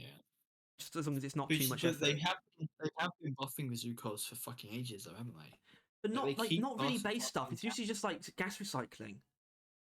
Yeah, and they keep buffing it, and it's still not being used. Like, I mean, I use it on what's probably one of my favorite builds, but Crazy. it's still probably one of the worst secondaries I have for it. Like my electric build, I have the gas recycling with electric damage boost, but I would still probably rather use taser bolt, um, I shot on the thingy, or just the boomstick. Like, because I It's don't know, so weird that IFG. that you're saying that though, isn't it? For you, I mean, just for us, Yeah, like but that's where we're I at now. mean, I don't know. I think the boomstick. I mean, right, it was obviously, yeah. I don't know. Like, I wish its strength was more based, but at this point, it's just the fire. I think, like, Yeah. with the addition of double barrel, the boomstick is actually in a really good place. Just they just need to sort out the reliance on fire. But even then, I don't think it's as bad as it is on the PGL. I think the boomstick would hold steady. It would still be better than the fucking Zukovs if you were to completely Well, remove the the fire. reason why it actually matters on the boomstick and not the PGL is because the PGL, it doesn't matter how small, how little base damage you have, it still does enough fire damage to do what you need it to do, which is set a free Yeah. grunt in its radius on fire. Yeah, there's actually a difference on the because there's such a range of the amount of direct damage that the boomstick can do. It actually matters in terms of what you can set on fire in how many shots. Um, and the Yeah. different types of enemies you can set on fire. So yeah, it is definitely better. Damn, I did not think we would get to a stage where we're okay with the boomstick. Yeah, I know. Even if that's as far as it goes, even if we're just okay with it, that still doesn't sound right. Coming from us. Yeah. I mean, it's just in comparison to the Zukovs, at this point. It's Yeah, like, it's the lesser evil. the lesser evil. Like, yeah, it's like brokenly strong in some weird ways, but like, at least it's not mind numbingly, like, bad, Yeah, or like mediocre. I think we found something. I think we found one of the takeaways. Yeah. Possibly. We should probably move on. From Lotus, aka Veron, Sebastian is fine. Oh. The EPC fin containment field is a problem. It needs enough to damage and make it dependent on charge shot damage mods. It would solve so many problems with driller secondaries. No, it absolutely would not. I think the fin containment field being a problem is so overblown. No. I think you need to reread what he said. He is saying that the thin containment field strength should rely on the charge shot damage Yeah, I mods. agree with that. We agree with this. Yeah, I agree with that part. I obviously I think the last statement is a stretch, and I don't know where it came from, but yeah, the thin containment field strength relying on using charge shot would do a lot. Considering, remember our conclusion, the charge shot mods are entirely pointless, and charge shot on the EPC is fucking terrible. Like that kind of thing. Yeah, This would well, solve that's that kind of problem. in general, for it would solve it pretty easily because then you realize that it would be kind of sad, but default charge shots wouldn't exist really because Burning Nightmare is its own thing already. It doesn't really need charge shot damage, and that's fine. And then Fin Containment Field's the one where it actually counts. I don't know, it's kind of weird, but it would actually do something. The truth is, the base charge shots are not going to be good, but at least that those mods have some kind of effect. And then Fin Containment Field is a But I way think to do that. I think that's fine. That's why I think the third tier 5 should also change the charge shot. The charge shot on Yeah, the it should make it EPC bounce. should be like it should be like special bolts on the crossbow. It should never be normal. It should always be interesting. I completely I agree. think that's just kind of the path it has to take. Um, and then hopefully the alternate tier 5 would make the charge shots better, and they should do whatever like he's saying with the thin containment, because yeah, thin containment is a bit too free. Essentially, I think it could do with this. It is overpowered. I think it's fine in that sense, but I still think it's a good It idea. is a lot of shit, but I think it should probably do with a bit of balancing like that. But it can still be as strong, but it costs a little bit more. Yeah. Whatever. From kindly add 6 to 10. God, I'm hungry. I kind of want autocannons to be buffed just a little bit. It used to be a good option when competing against minigun alone, but right now its greatest strength is sustainability. It says a lot when a generally male weapon turns into a beast when paired with overclocks that scuff its ammo and give damage, flipping its performance on its head. Okay. I don't know because okay, let's just start with the first bit. I kind of want autocannon to be buffed just a little bit. I don't think that would change anything. I already think the autocannon's in a fine place. So the only thing that's going to make people pay any attention to it is actual like big changes, and I don't want those either.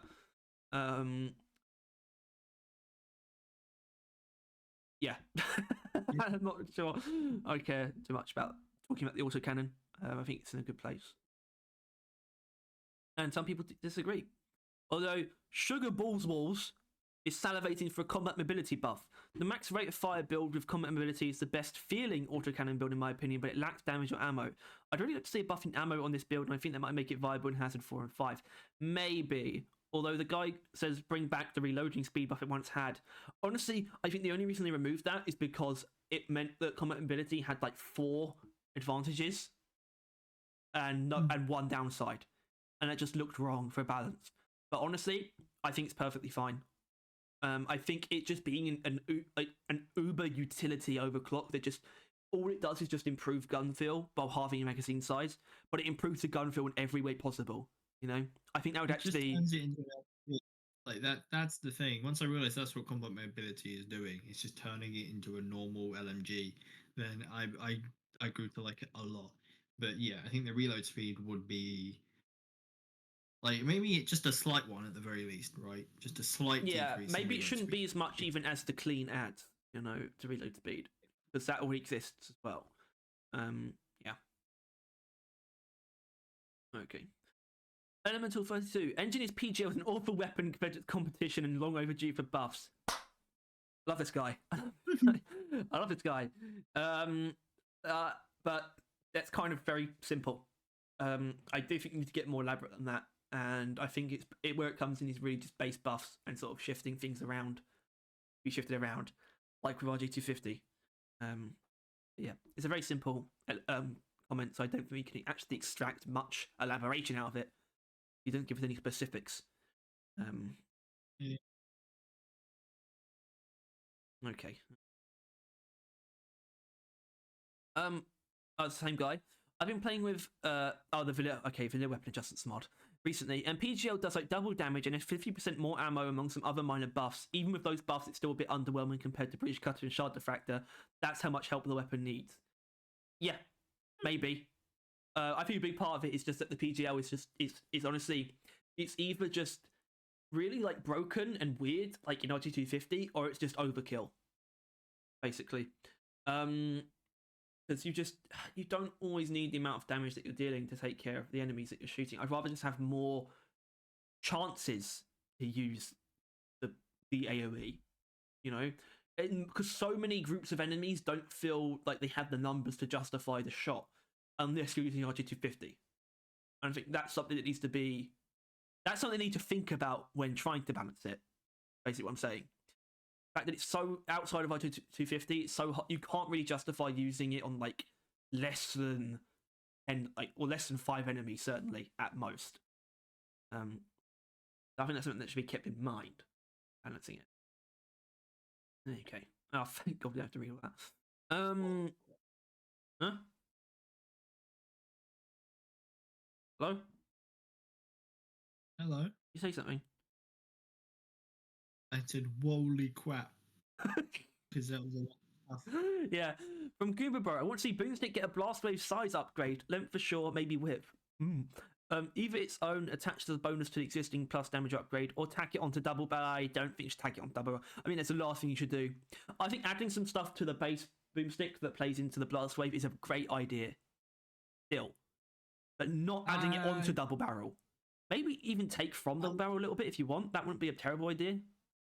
Because I really do want I want the specking into ammo and blast wave to be a thing. Still, I really want that. So I think maybe a clean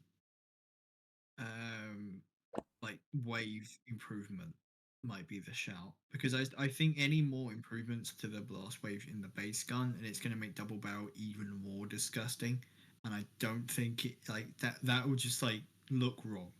Right, like I don't think. Yeah, I mean, this question's a bit weird. I want to use this point's a bit weird. I want to use double barrel, but I want to love double barrel, but I keep finding myself in creepy crawler range people call a melee range when using it, bro, they'll all just die. And your scout, you can get away just fine. Yeah. Also, okay, no, you can't use the fear with the fire, but you could use the fear if you wanted to, if that's your problem. So, yeah.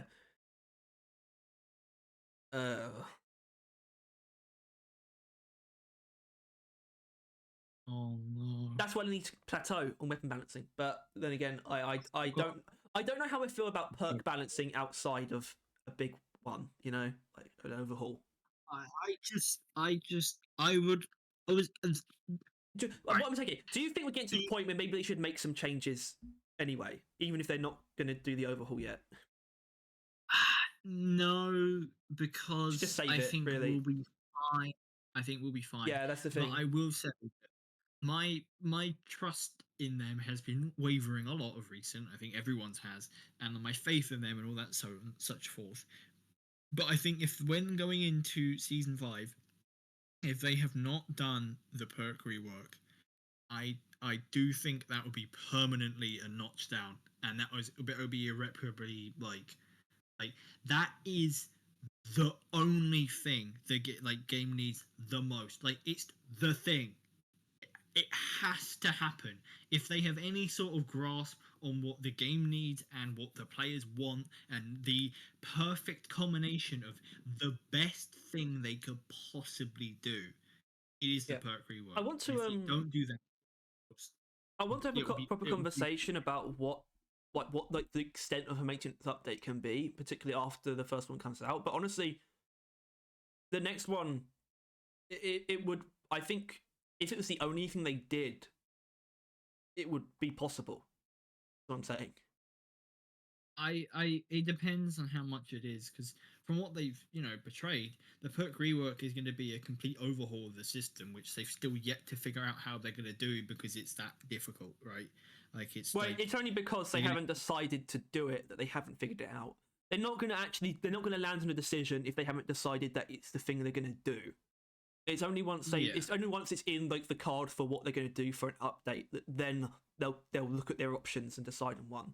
But I'm still of the thought that like season 5 honestly is very likely as well, because if I were them, they are currently in the middle of coming up with tons of new systems for a new game.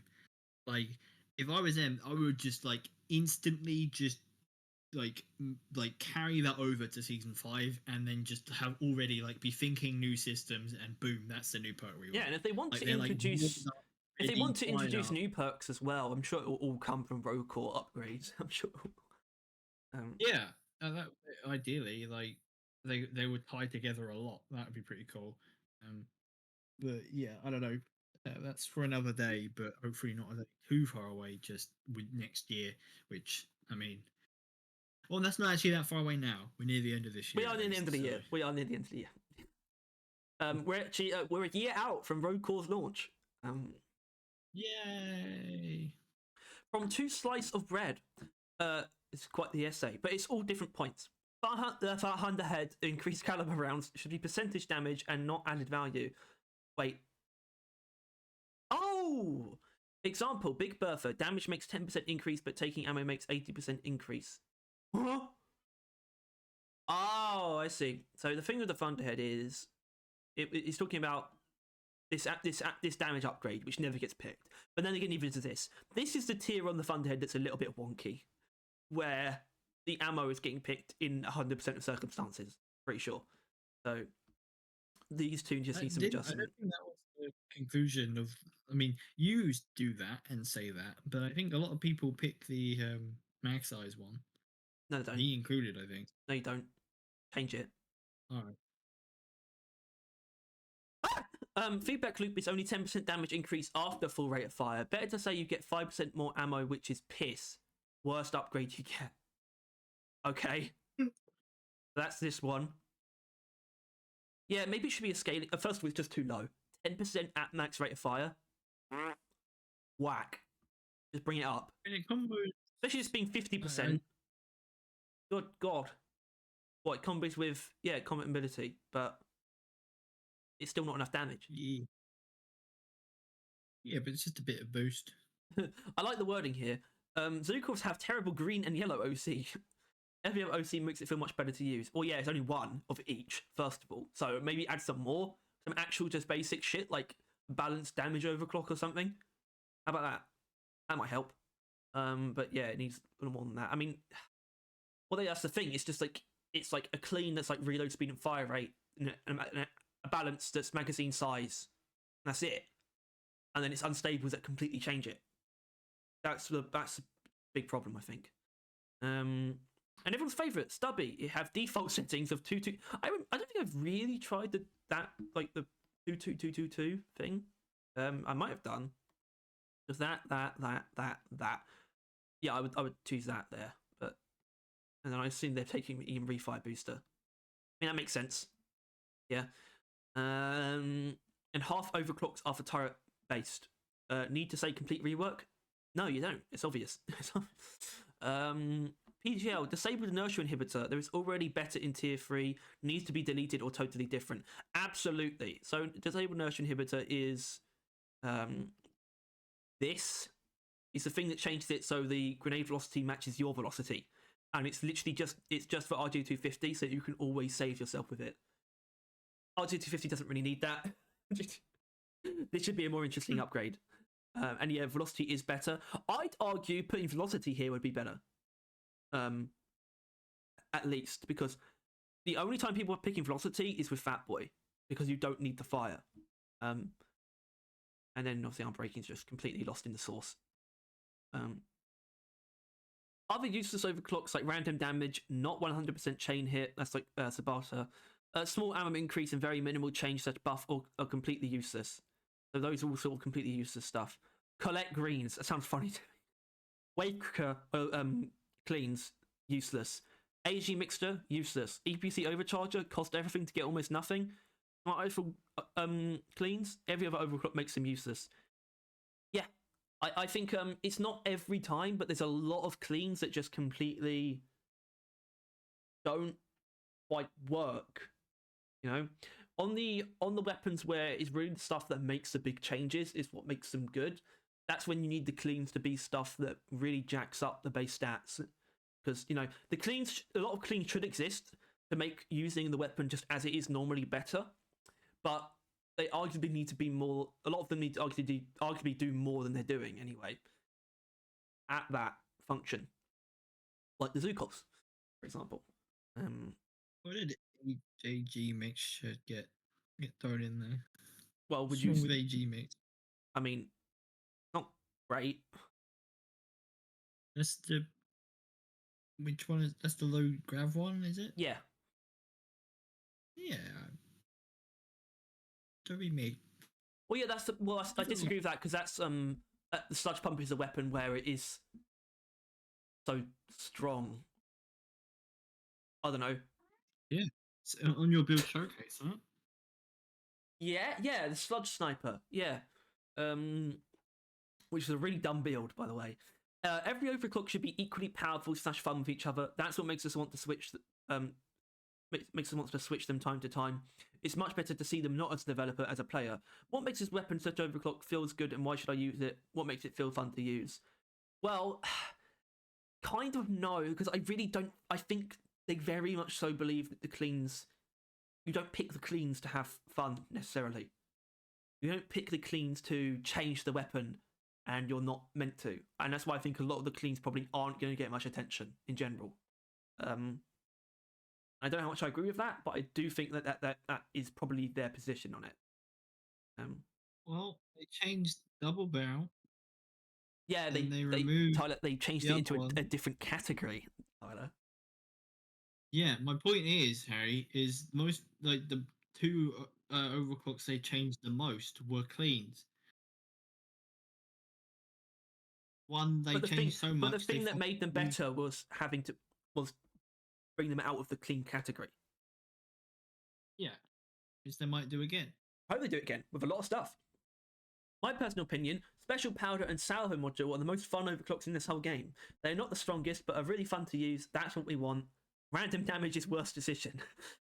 A little stinger there. Homebrew Powder on the Bulldog is good. Don't let anyone tell you otherwise.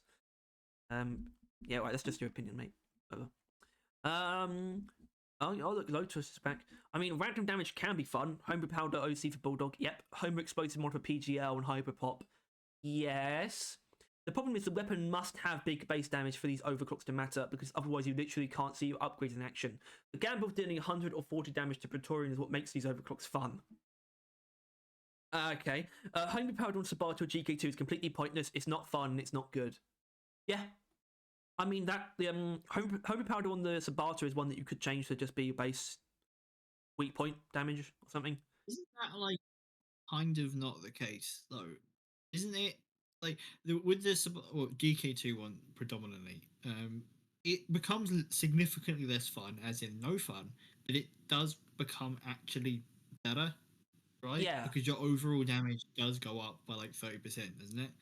Or some bullshit. Your overall damage goes up by 10% technically.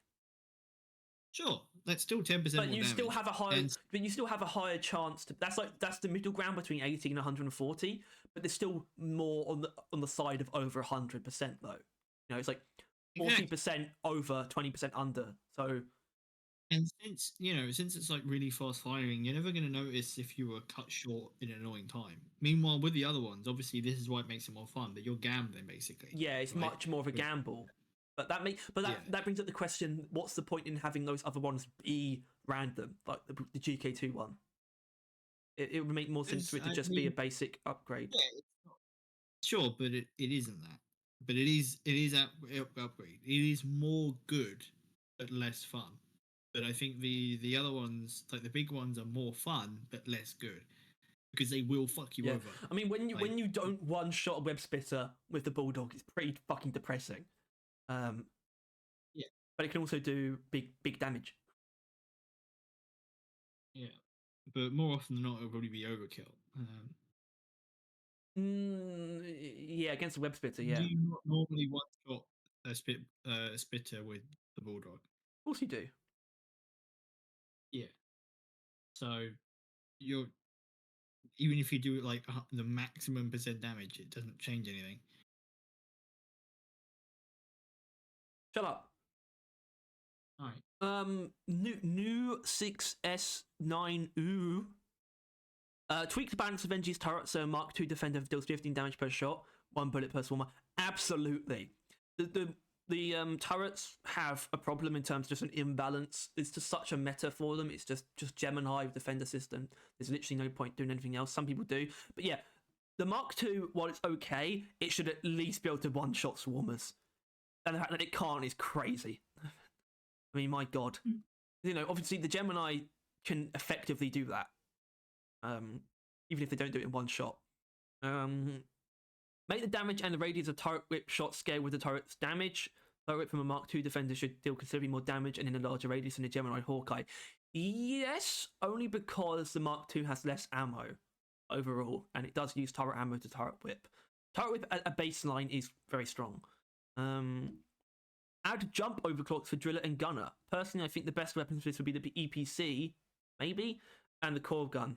I don't know about that. The core gun would be especially nice because the controlled magnetic flow upgrade could be used to vary the intensity of the jump from a short hop to a full-on yeet. Maybe. I think that's actually a fine suggestion just from a fun perspective. Obviously, they don't need that, really, but I think it makes sense. It doesn't really make sense because I don't think they inherently want them to have like that kind of movement, but those things would be inherently good. So yeah, well, I think the only reason like Scout was always kind of gonna have it, I think, right? Yeah. I think like that makes most sense. Like, yeah, he would have like tons of mobility. I think the engineer's grenade launcher. He got it because he has a grenade launcher.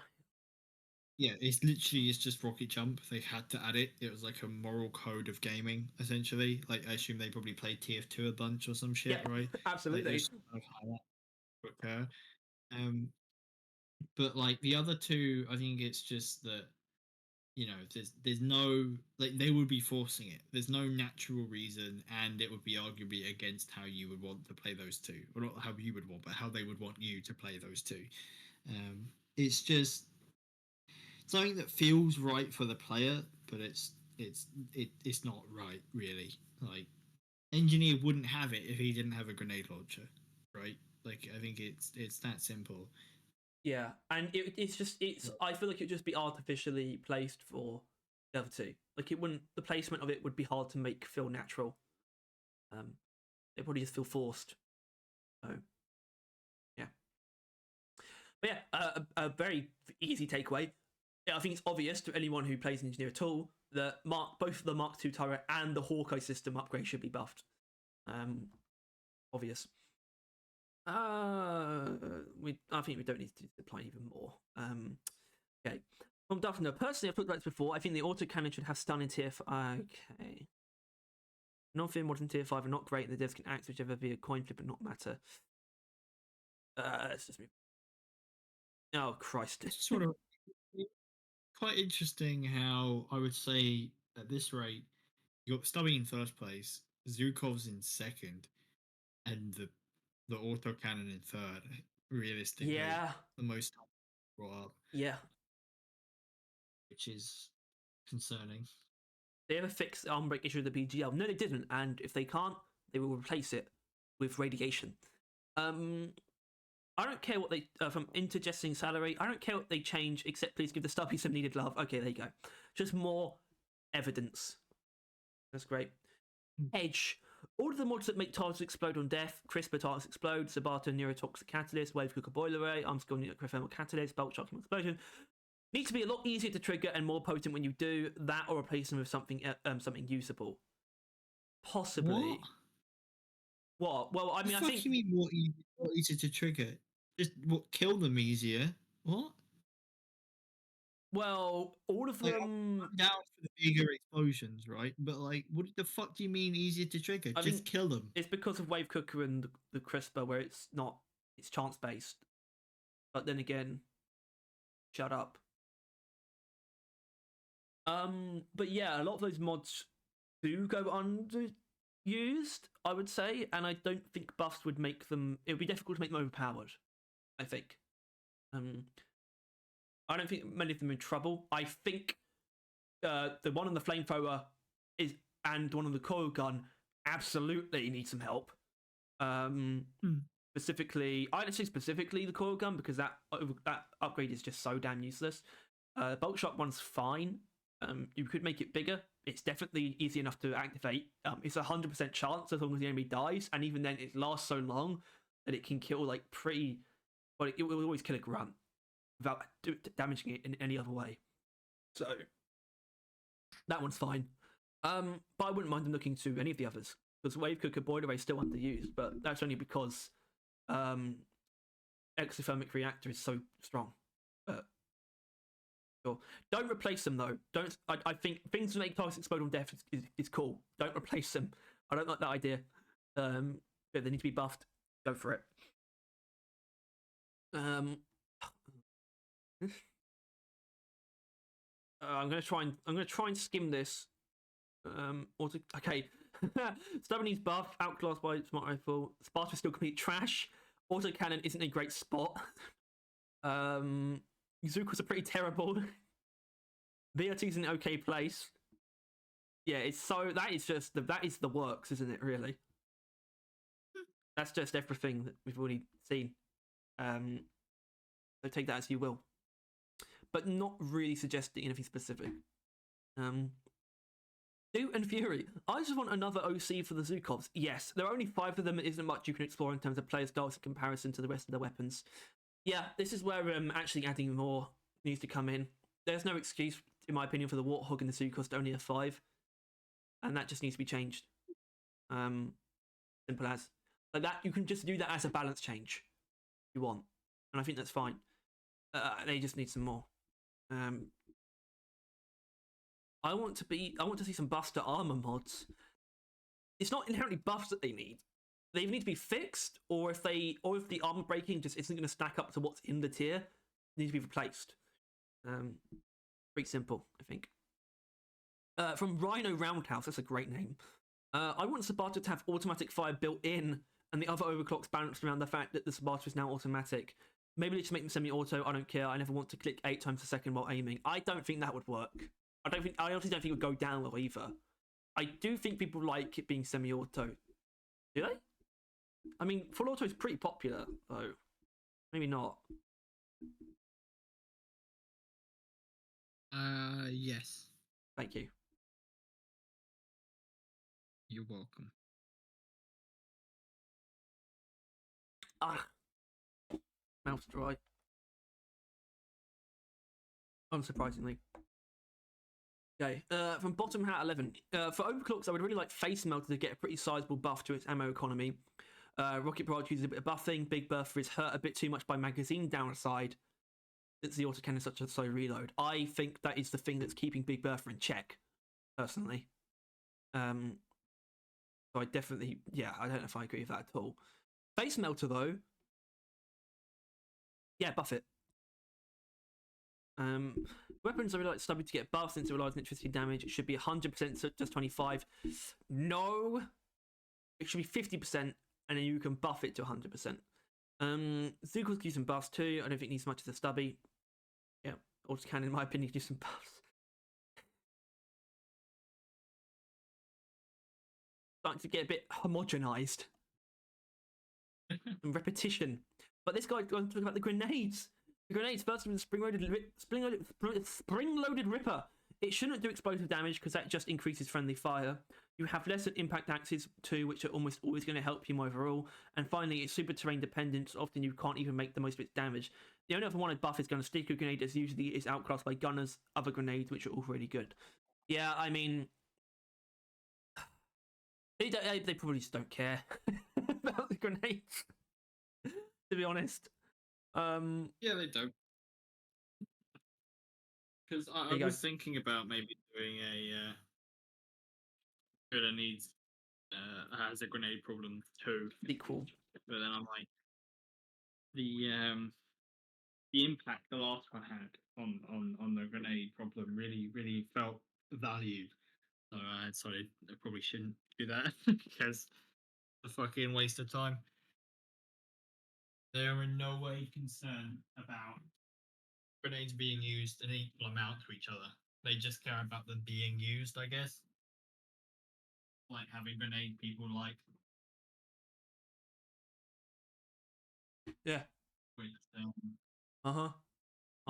world. Okay. Shut up. You shut up. So easy. I want turret up kills to count towards your personal kill total. Finishing a mission with the fewest kills by lot ain't it, Chief? Sure. Not biggest priority. Also, a puddle duration buff for the sludge pump. Right, first of all, no. By the time you set up a kill zone and set it all on fire, most of the duration is used up. Makes it feel like a less rewarding crisper unless you build for direct damage, which feels awesome. What? What? He's saying they should buff the puddle duration for the sludge pump. Yeah, do it. Actually, you know what? Yeah, sure. Yeah, do it. You don't need to. You really don't need to. Armor Taco. Mini Shells Warthog is pretty terrible. I think it should be given a unique buff, an additional effect which makes turret whip shots cost. No, because they won't do that. They won't make it rely on a specific upgrade. Sorry. But yeah, fuck it. Mini Shells is fine. You're all just haters. Upstairs vegetable. Hurricane.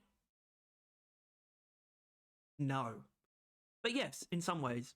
Manual guidance cutoff from Spark Sizzle Burn. It was so flexible and opened up a lot of options in moment-to-moment gameplay. Shooting rockets in multiple directions at once was only possible with this overclock. Weapon switching result in all missiles flying towards reticle. Shooting behind you while kiting up. Wait, what? Did it do that? Oh, whatever. Shooting behind you while kiting or before engaging with an objective also felt great since you could send missiles on their way and move on. Maintaining access to guided missiles was also great for those distant web splitters or flying enemies, as they felt better to use thanks to the velocity boost, which also complements the non-guided missiles.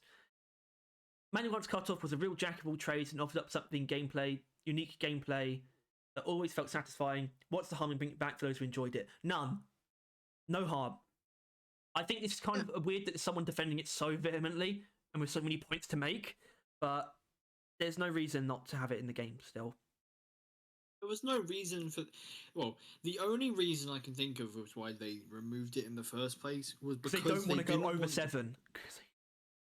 maybe, or they didn't want to give people the impression that they were adding overclocks. I think that was the main one. That would be such a bad thing. They didn't want to add an overclock to the Hurricane because then everyone would have been like, "Oh, when you add it to, when you come on, what about come on, give us more," but so on and so forth, right? They so don't it's a want to lot hear easier it to because pretend- they don't want to hear it because they know that they should. Because yeah, but they also now know that they knew then that they couldn't, right? Like working on another game, they're not going to add new overclocks for everything. Even though that, yeah, it is a good idea, and clearly people would love it. Even though technically the one that they added didn't go down that well, but no, they can just maybe you should revert the change. That would be a bad idea. That would be a bad idea. From Zombies App at 115 being the element from that they use in Black Ops Zombies. I want the Leadstone minigun to be OP. I want that shit to do everything. Kill bugs, mine resources, do my taxes, dispense beer. I want to have a bottomless mag with no overheat and triple the fire rate. I want to dispense democracy at 3,000 rotations per minute. Sure. Yeah. Hell yeah. Unstable This overclock next for the one. Vahandhead autocannon and lets it fire nuclear explosive bullets. Also, dual flamethrowers. For the Hurricane. Yeah. But no, Yeah. this is actually a great idea, though. The evil one? I still want it more for the Hurricane, but yeah. Why no nuclear? Why the nuclear? Oh hell yeah! Look at this. Danik 3 heat/cold radiance. Considering it makes lowering fire rate a buff by itself is a sign it needs some work. Yes. Yes, it is. Obviously not buffs, but yeah.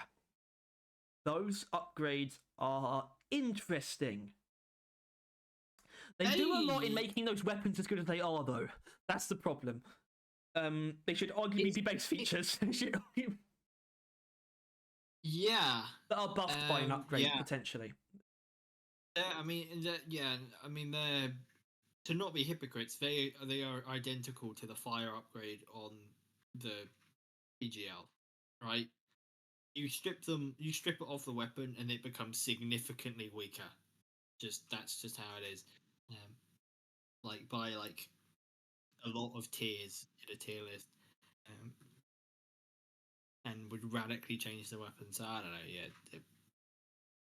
Although you wouldn't want to add them as base features, though. That's the issue. Because the weapons would be probably better off without them rather than all of them with them. Because it basically means that the thing that comes out of the weapon isn't even important. Yeah. Like it does like it. You just need to be able to shoot it for as long as you can. That's what he's referring to, right?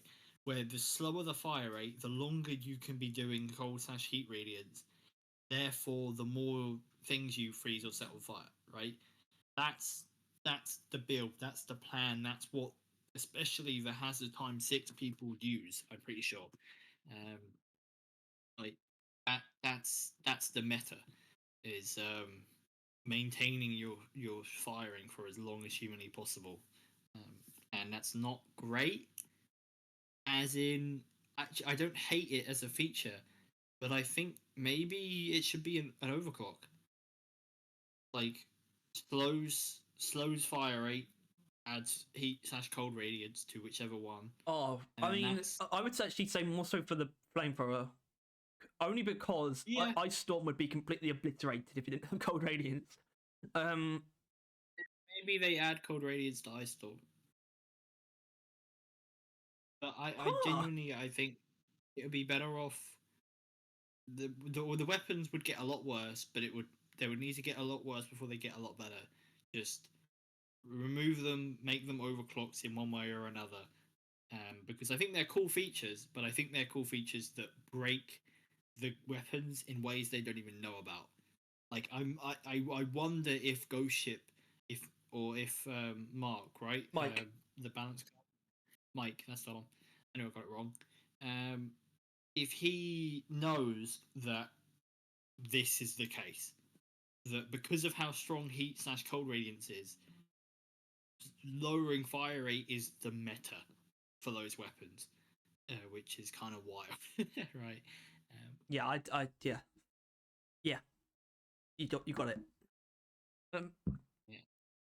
From Pixel Paint Pashcal, does begging for jetpack joyride count as overclock balance? Yes. Yes, it does. Okay. Zuko Stubby absolutely buffed. EM discharge my favorite overclocks, but I never use it because the base gun is just so bad. Well, okay. I'm gonna have to actually jump in and say EM discharge. I don't think the way the stubby is should be stopping people from using it, given that you don't need the stubby when you're using it. Whatever. Okay. Stubby desperately. EM discharge. Warhawk is maybe a slight one too. Even some more ammo, like +1 damage, or possibly a mod tree reshuffle. Maybe.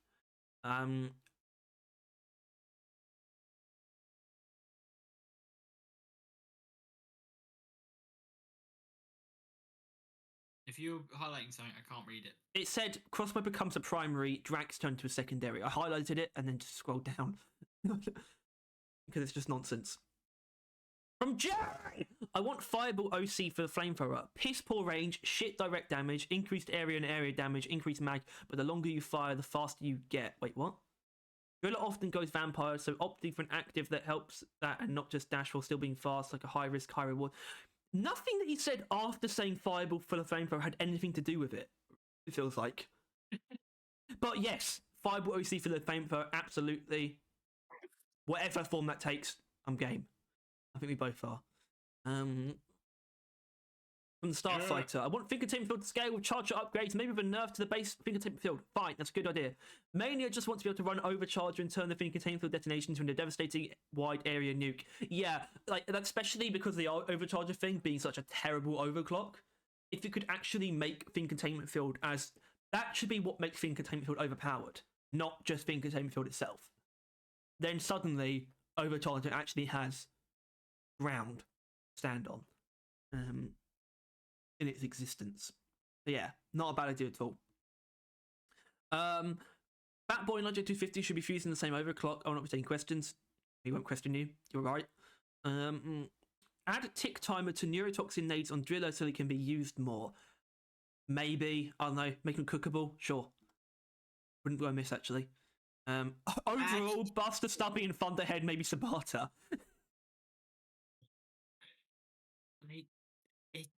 I feel like we're gonna have to do a dive directly into this. What do we not get, or what does everyone else not get about the Thunderhead? Like, why does it keep appearing here? Because everything else we agree with, right? Stubby, yeah. PGL, yeah. Zukov, yeah. Sabata, yeah. All of that, so obvious, yeah. But there is this dissonance whenever the Thunderhead comes up, and people are treating it just the same as all the others, and it doesn't make any fucking sense. Yeah. Same with Bella and Fella on that tier list, right? They rated the Thunderhead damn poorly. They put combat ability in worse than base. Yeah. It's yeah, it's something we might want to kind of figure out. So this is just buff turret Mark 2. Yep.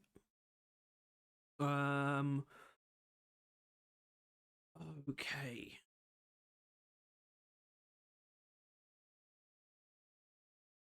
I'm going to ignore that. From Crashimus 420, just make driller weapons do something, anything during the caretaker fight. Feels like I'm hitting with a wet noodle. It still feel like that? It does, right? I can't bring myself to even try it, to be honest. I just feel like it's not there at all. Not, is it? Yeah, no, I just play support. Yeah, just, what if you're on your own? Full heat tendrils. Well, in that case, I use. I just want to rephrase because you probably wouldn't be. What if I was on my own? Yeah, I would use heavy hitter, obviously, because that's the best way to probably deal with the vents, I guess. Or something. Well, maybe the eye, or explosive reload Sparta, just because it handles everything in those missions quite well. Flamethrower the tendrils and any other rival robots. Satchel the vents and flamethrower the remaining little bit of health because it's just easy. and then heavy hit to the eye, and then rinse repeat. I was really pleasantly surprised recently by how well heavy hitter works against like the other turrets. Like I knew it would eliminate sniper turrets like immediately, but like it's like 3 shots for like a burst turret or something, or 4 shots, set it on fire. And that was quite impressive. That's quite efficient. I was quite happy with that. Oh, this guy's back. I'd like if less overclock could be minus ammo as their downside. It's kind of played out and not really fun. I don't want to use stuff that nerfs my ammo so hard a lot of the time. On the other side of things, I'd love to see that really fun but really ass gun or rocket overclock that fires really fast get buffed. You know the one. Yeah, we do. And yeah, I kind of agree. I think there's not many situations where ammo is the right. I think Big Bertha is a situation where ammo is the correct penalty. And then neurotoxin as well. Kind of weird that they're both from the same weapon. As for specific weapons, I'd kind of like a flamethrower buff outside of sticky fuel and a smart rifle ammo buff at least on some of its weaker overclocks. Maybe I'm just ass at using those guns. No, I think you're right. Especially the smart rifle, a bit more ammo would be a good idea. Flamethrower buffs outside of sticky fuel. Yes, I still think it's overrated outside of sticky fuel. No, underrated outside of sticky fuel. I think there's more going on than people think, but probably could be after a little bit too. Gunner zipline. That's come up way too much. It's come up. Minigun and flamethrower are underperforming. Smartphone needs major rebalancing. It's a mess. Damn. At least someone's saying stuff that isn't normally being said. A little bit of a variety. Thanks. Dorko69. Give Fatboy better boss damage. Be that with more ammo, higher base damage, or make a large portion of its damage radiation, which isn't heavily resisted by boss enemies like explosive damage is. Good idea. Also, I don't even know if this is feasible, but have bullet hell display the health bar of whatever enemy it's ricocheting into, as is you just have to go off by their armor. That's if they're on fire. I mean, maybe. I mean, it's kind of fine. I think the Fatboy idea is fine. It's not a bad idea either at all. I can imagine the devs being really scared to touch Fatboy though. In general, I just realised that. If we do see any Fatboy changes, I'm going to be blown away. Yeah, they got the balls. From Johnny, Goo Gun, one of the least weapons on Driller, but I believe it has some strong potential. It's taking the piss, right?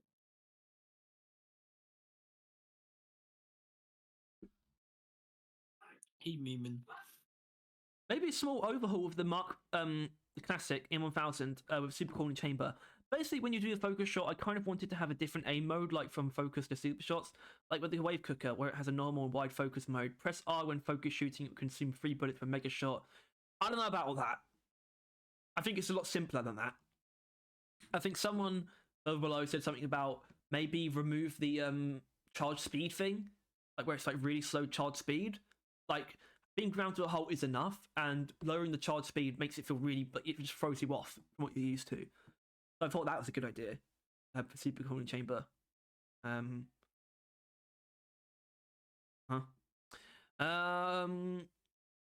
Hurricane heat seekers that only work on airborne. Oh, I don't know what this is. Oh my goodness gracious me. Oh, okay. He's just talking about Stubby, I think. That's pretty much it. That's fine. It just it's just more fuel to our fire. More nukes. I want minigun to do 10 times more damage. Good idea. From the Magic View, I really want a weak grenade launcher overclock. I want a really weak grenade launcher with massive amounts of grenades.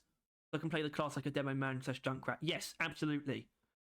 Like one that has like more in the clip, like a 6-round clip, like with those grenade launchers, like quite fast firing and like loads. Yeah, absolutely. That's kind of what I think the balanced ammo one should be reworked into. That'd be awesome. That'd be so simple to make it feel really nice. It's literally to just multiply it all by 6 and divide like the damage by 6. Basically. Maybe replace some of the boring water overclocks with something fun. Well, the walk's only got 5 overclocks, so I think adding more would be better than that. Flare overclocks, brilliant idea.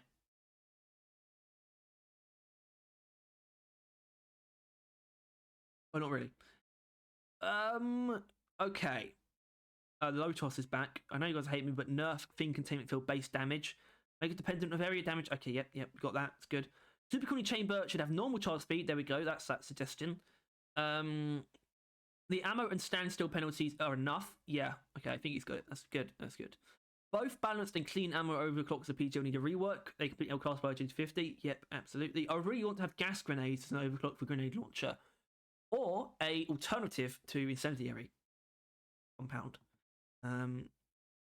Return to sender should have increased damage while going back to you. That might finally be worth using as a base breach cutter. Not a bad idea, actually. Not a bad idea at all. Or maybe you should do like a spike of damage at the point at which it starts returning. Like that could be interesting. You'd actually have to like plan that, or like that's actually a skill to learn there. Seeker rounds should maybe get the mold treatment and have increased damage after going through wall. Well, it doesn't actually go through walls; it goes around walls. So, and I think it's just fine where it is.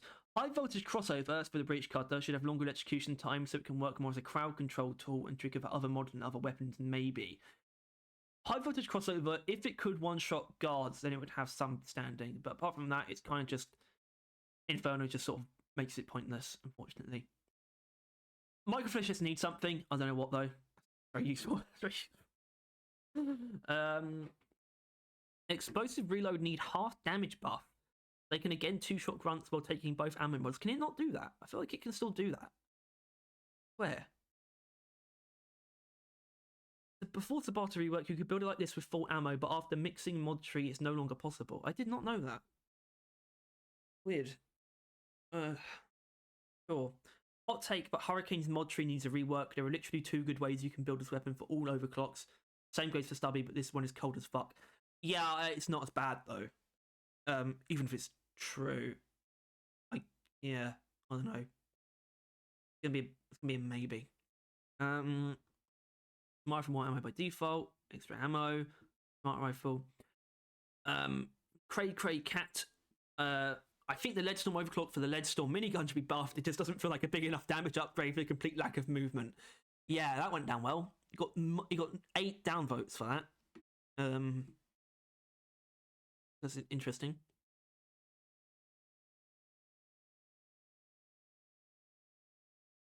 My god. The last 2. Oh. It's crazy though. It's like 10 in 1.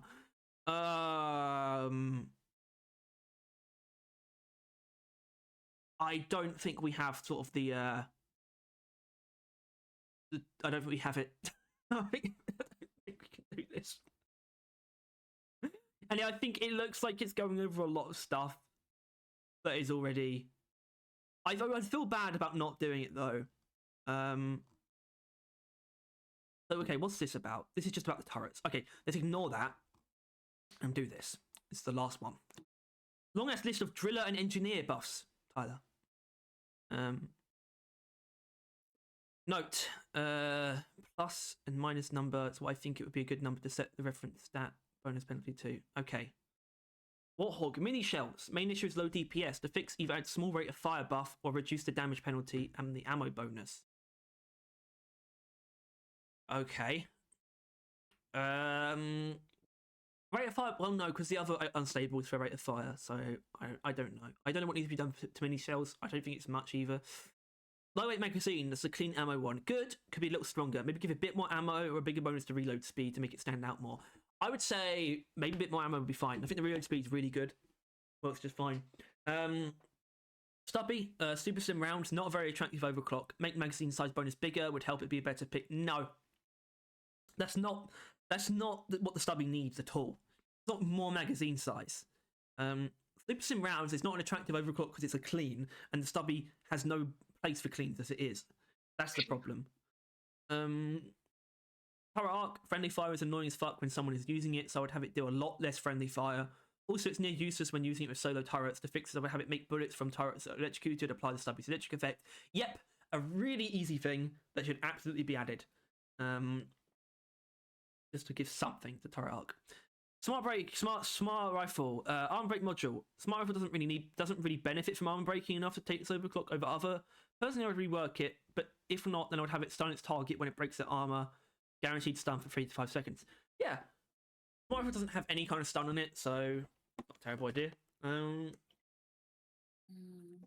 Seeker rounds. Slow burst makes it hard to pick this overclock over another. I would lower the burst penalty or remove it and replace it with lock on time penalty. I think it's perfectly fine, personally, but I think some people do have an issue with Seeker rounds. So. Eraser, the clean that adds magazine size and maximum locks. As a base, it's fine, but due to tier 5B and tier 5A, you don't need that many locks, and having more can be a detriment.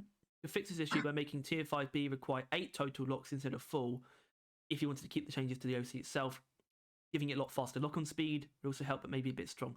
Well, I did say the Smart Rifle one of adding more damage at maximum locks should probably be changed to per lock or something. So, yeah. Grenade launcher, clean sweep, good as it is. I'd like to see a bigger damage bonus. Sure. Pack rat, give bigger magazine. Bigger magazine. I mean, I want that for the compact rounds. Which so you want that for everything. No, like bigger magazine. Yeah. Compact rounds, you could change bonuses around so it fulfills different niche to RG250. One option would be to replace a damage penalty with a damage bonus, but increase the range penalty. I mean, there isn't. The radius penalty. Ultimately, I don't know what would be best for this OC. So I really like the idea of like a heavy hitter, like PGL thing, where it just something that really ups the area damage by quite a bit, but is actually in a smaller area.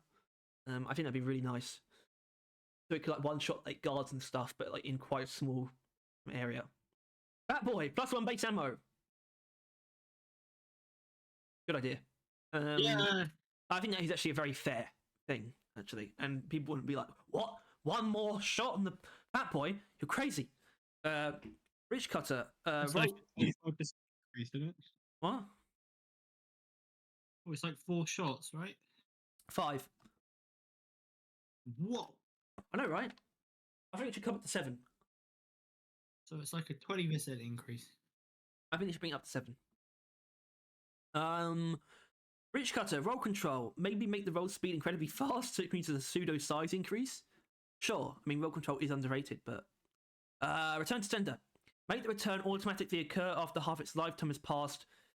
No, but return to sender should increase lifetime itself.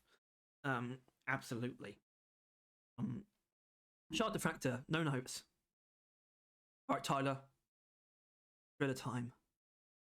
Hello. Face melter. Replace tank capacity downside with sticky flame duration downside. That seems like a good idea. Because that tank size is abysmal. The magazine size and face melter. Yeah. Optionally, you could replace flow rate replace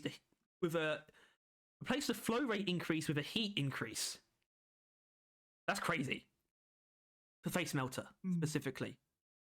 But whatever, face melter's bad, so making it better is good. Cryo cannon, tune cooler, increase the freeze power bonus 2+2. I think that's what that means. Bring it up to +2, so it hits the 10 cold breakpoint without freeze power mod. Yeah, tune cooler's still pretty. It's like still the most picked one though, isn't it? I'm not sure there is one. I don't think people really give a shit about the overclock most of the time. Well, they usually... Because it never really changes it. Except Ice Storm, actually. Ugh. Right. Sludge Pump. Good one special. Make the charge shot still lay a few fragments. The puddles from charge shots, if all fragments have yet to be exhausted during its flight. Yeah, actually, that's a good idea. It would be pretty strong, though, because you could just fire it at the floor and get way more fragments out of it. Oh, I would say 50% of unused fragments. Example, you have 18 charge fragment count. It drops 8 fragments during flight, then hits a wall, exploding to 5. This allows it to be used in unfavourable situations without moving its main gimmick. If the explosion is too strong, it can easily reduce its other upsides to compensate. That is genuinely a good idea to alleviate the problems with Good One Special. Like, straight up. I want to give this guy credit there. I think that's just a straight up good change. So you can go for it, go ship. Barter, chain hit. Either make it apply when it hits any part of the body, or 100% of the time when hitting a weak point. Second one, I think. Hyper powder, make its range much bigger. I recommend same as the Bulldogs, so 75 to 200%. So yep, and make it balanced, I guess, as well. Automatic fire, remove downsides. Okay. Probably not though, given how popular it is. Probably be a bad idea. Plus, that would just make it a clean, wouldn't it? Yeah. Which that'd be a mix-up. It would definitely be. Explosive reload, give it a damage penalty. I mean, it doesn't really need it, but boost the damage to the explosions 42 to 52.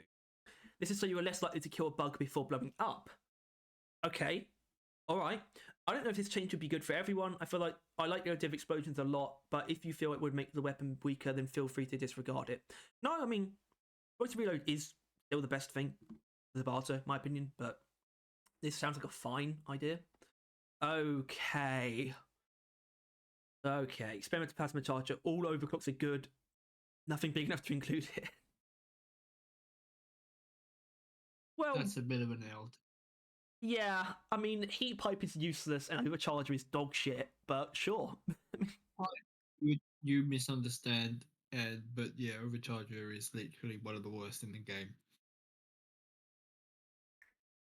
There you go. You're just too shit to understand heat pipe. Maybe I'm too much for Chad. Wave cooker, super focus lens. Change the description so you know how it scales, because at the moment it's hard to choose due to not knowing how it works internally. How does it work internally? What are you talking about? What's going on here? It doesn't explain it. It doesn't. Whatever. It could be better. Gamma contamination. Increase the damage penalty, but make the chance to apply 100%. Oh. I don't know why it's chance-based, to be honest. If it's too strong at 100%, then just further reduce the ammo and damage to compensate. And if it's not worth the reduction, even at 100%, then make it 100 anyway and disregard the reduction. I don't know, man. I think ammo contamination is fine. You do, yeah? But you'd have to make it. You'd have to bring it down to like 150 ammo or something to make it okay. If it's guaranteed. But then at least it's guaranteed. Yeah, honestly, actually, you know what? Fuck it. Fine. Diffusion Ray. Replace the slowdown bonus, as there's already a slowdown mod in tier 3 that 90% of builds take, so slowdown is redundant. I replace it with a width increase to further encourage its crowd control niche. Yeah. Yeah, more width. There isn't really a width overclock, so, and that should probably be the one.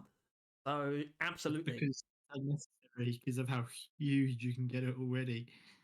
Shut your mouth. I'm down for it. Fusion Ray's bad. It needs more stuff. To be honest, I didn't compare DPS and breakpoints to make the bit. Okay. I think there's a lot of good ideas here. And that's where we're going to leave it. So, what are the takeaways? Stubby buff, Zukov buff, Underhead buff. Question mark? Yeah, I didn't pick up on too many specific overclocks. Like, honestly, Rocket Barrage was one of the most specific ones that came up like multiple times.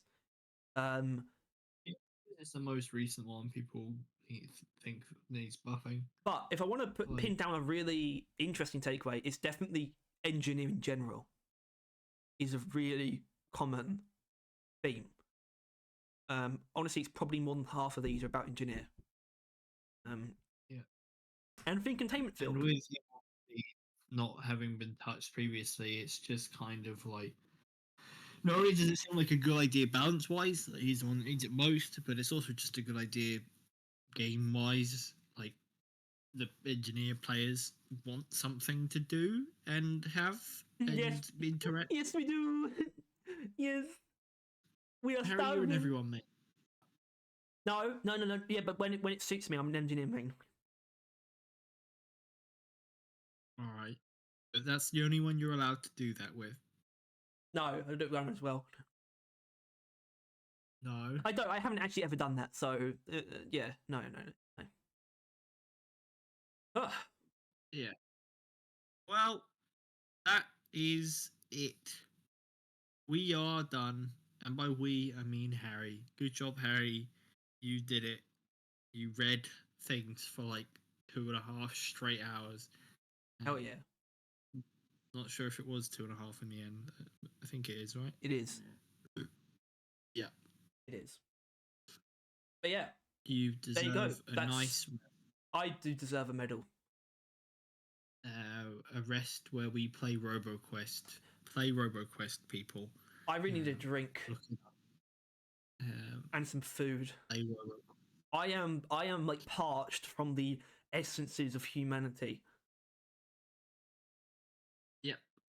I feel empty. I feel drained. I feel like the world is crumbling. But at least we know what people want to be changed. Balance wise in It's Deep the Rock. same thing we knew before. The stubby. Yeah, it really is so. It's so. I mean, so you're not gonna. Yeah. Well, I was gonna say you're not gonna hear much more about this from us in a while, but you will because we're gonna get some changes Hear soon. about it in like a week. Yeah, hopefully, actually. Either way, if you did enjoy this, please make sure to like and subscribe. If you want to stay on top of everything to do with RoboQuest, click the notification bell. No, Deep Rock and Road Core. Yeah. And if you do have any of your own suggestions, you can leave them below, but we probably won't get to them for a little while. Yeah. Unless you nail it dead on. Like if you manage to word for word recite the patch notes before they come out, That would be pretty sick. Talk about it. Someone should try and do that. All right. Yeah. That's going to be it. Thank you, everyone. Goodbye. Bye-bye. Goodbye.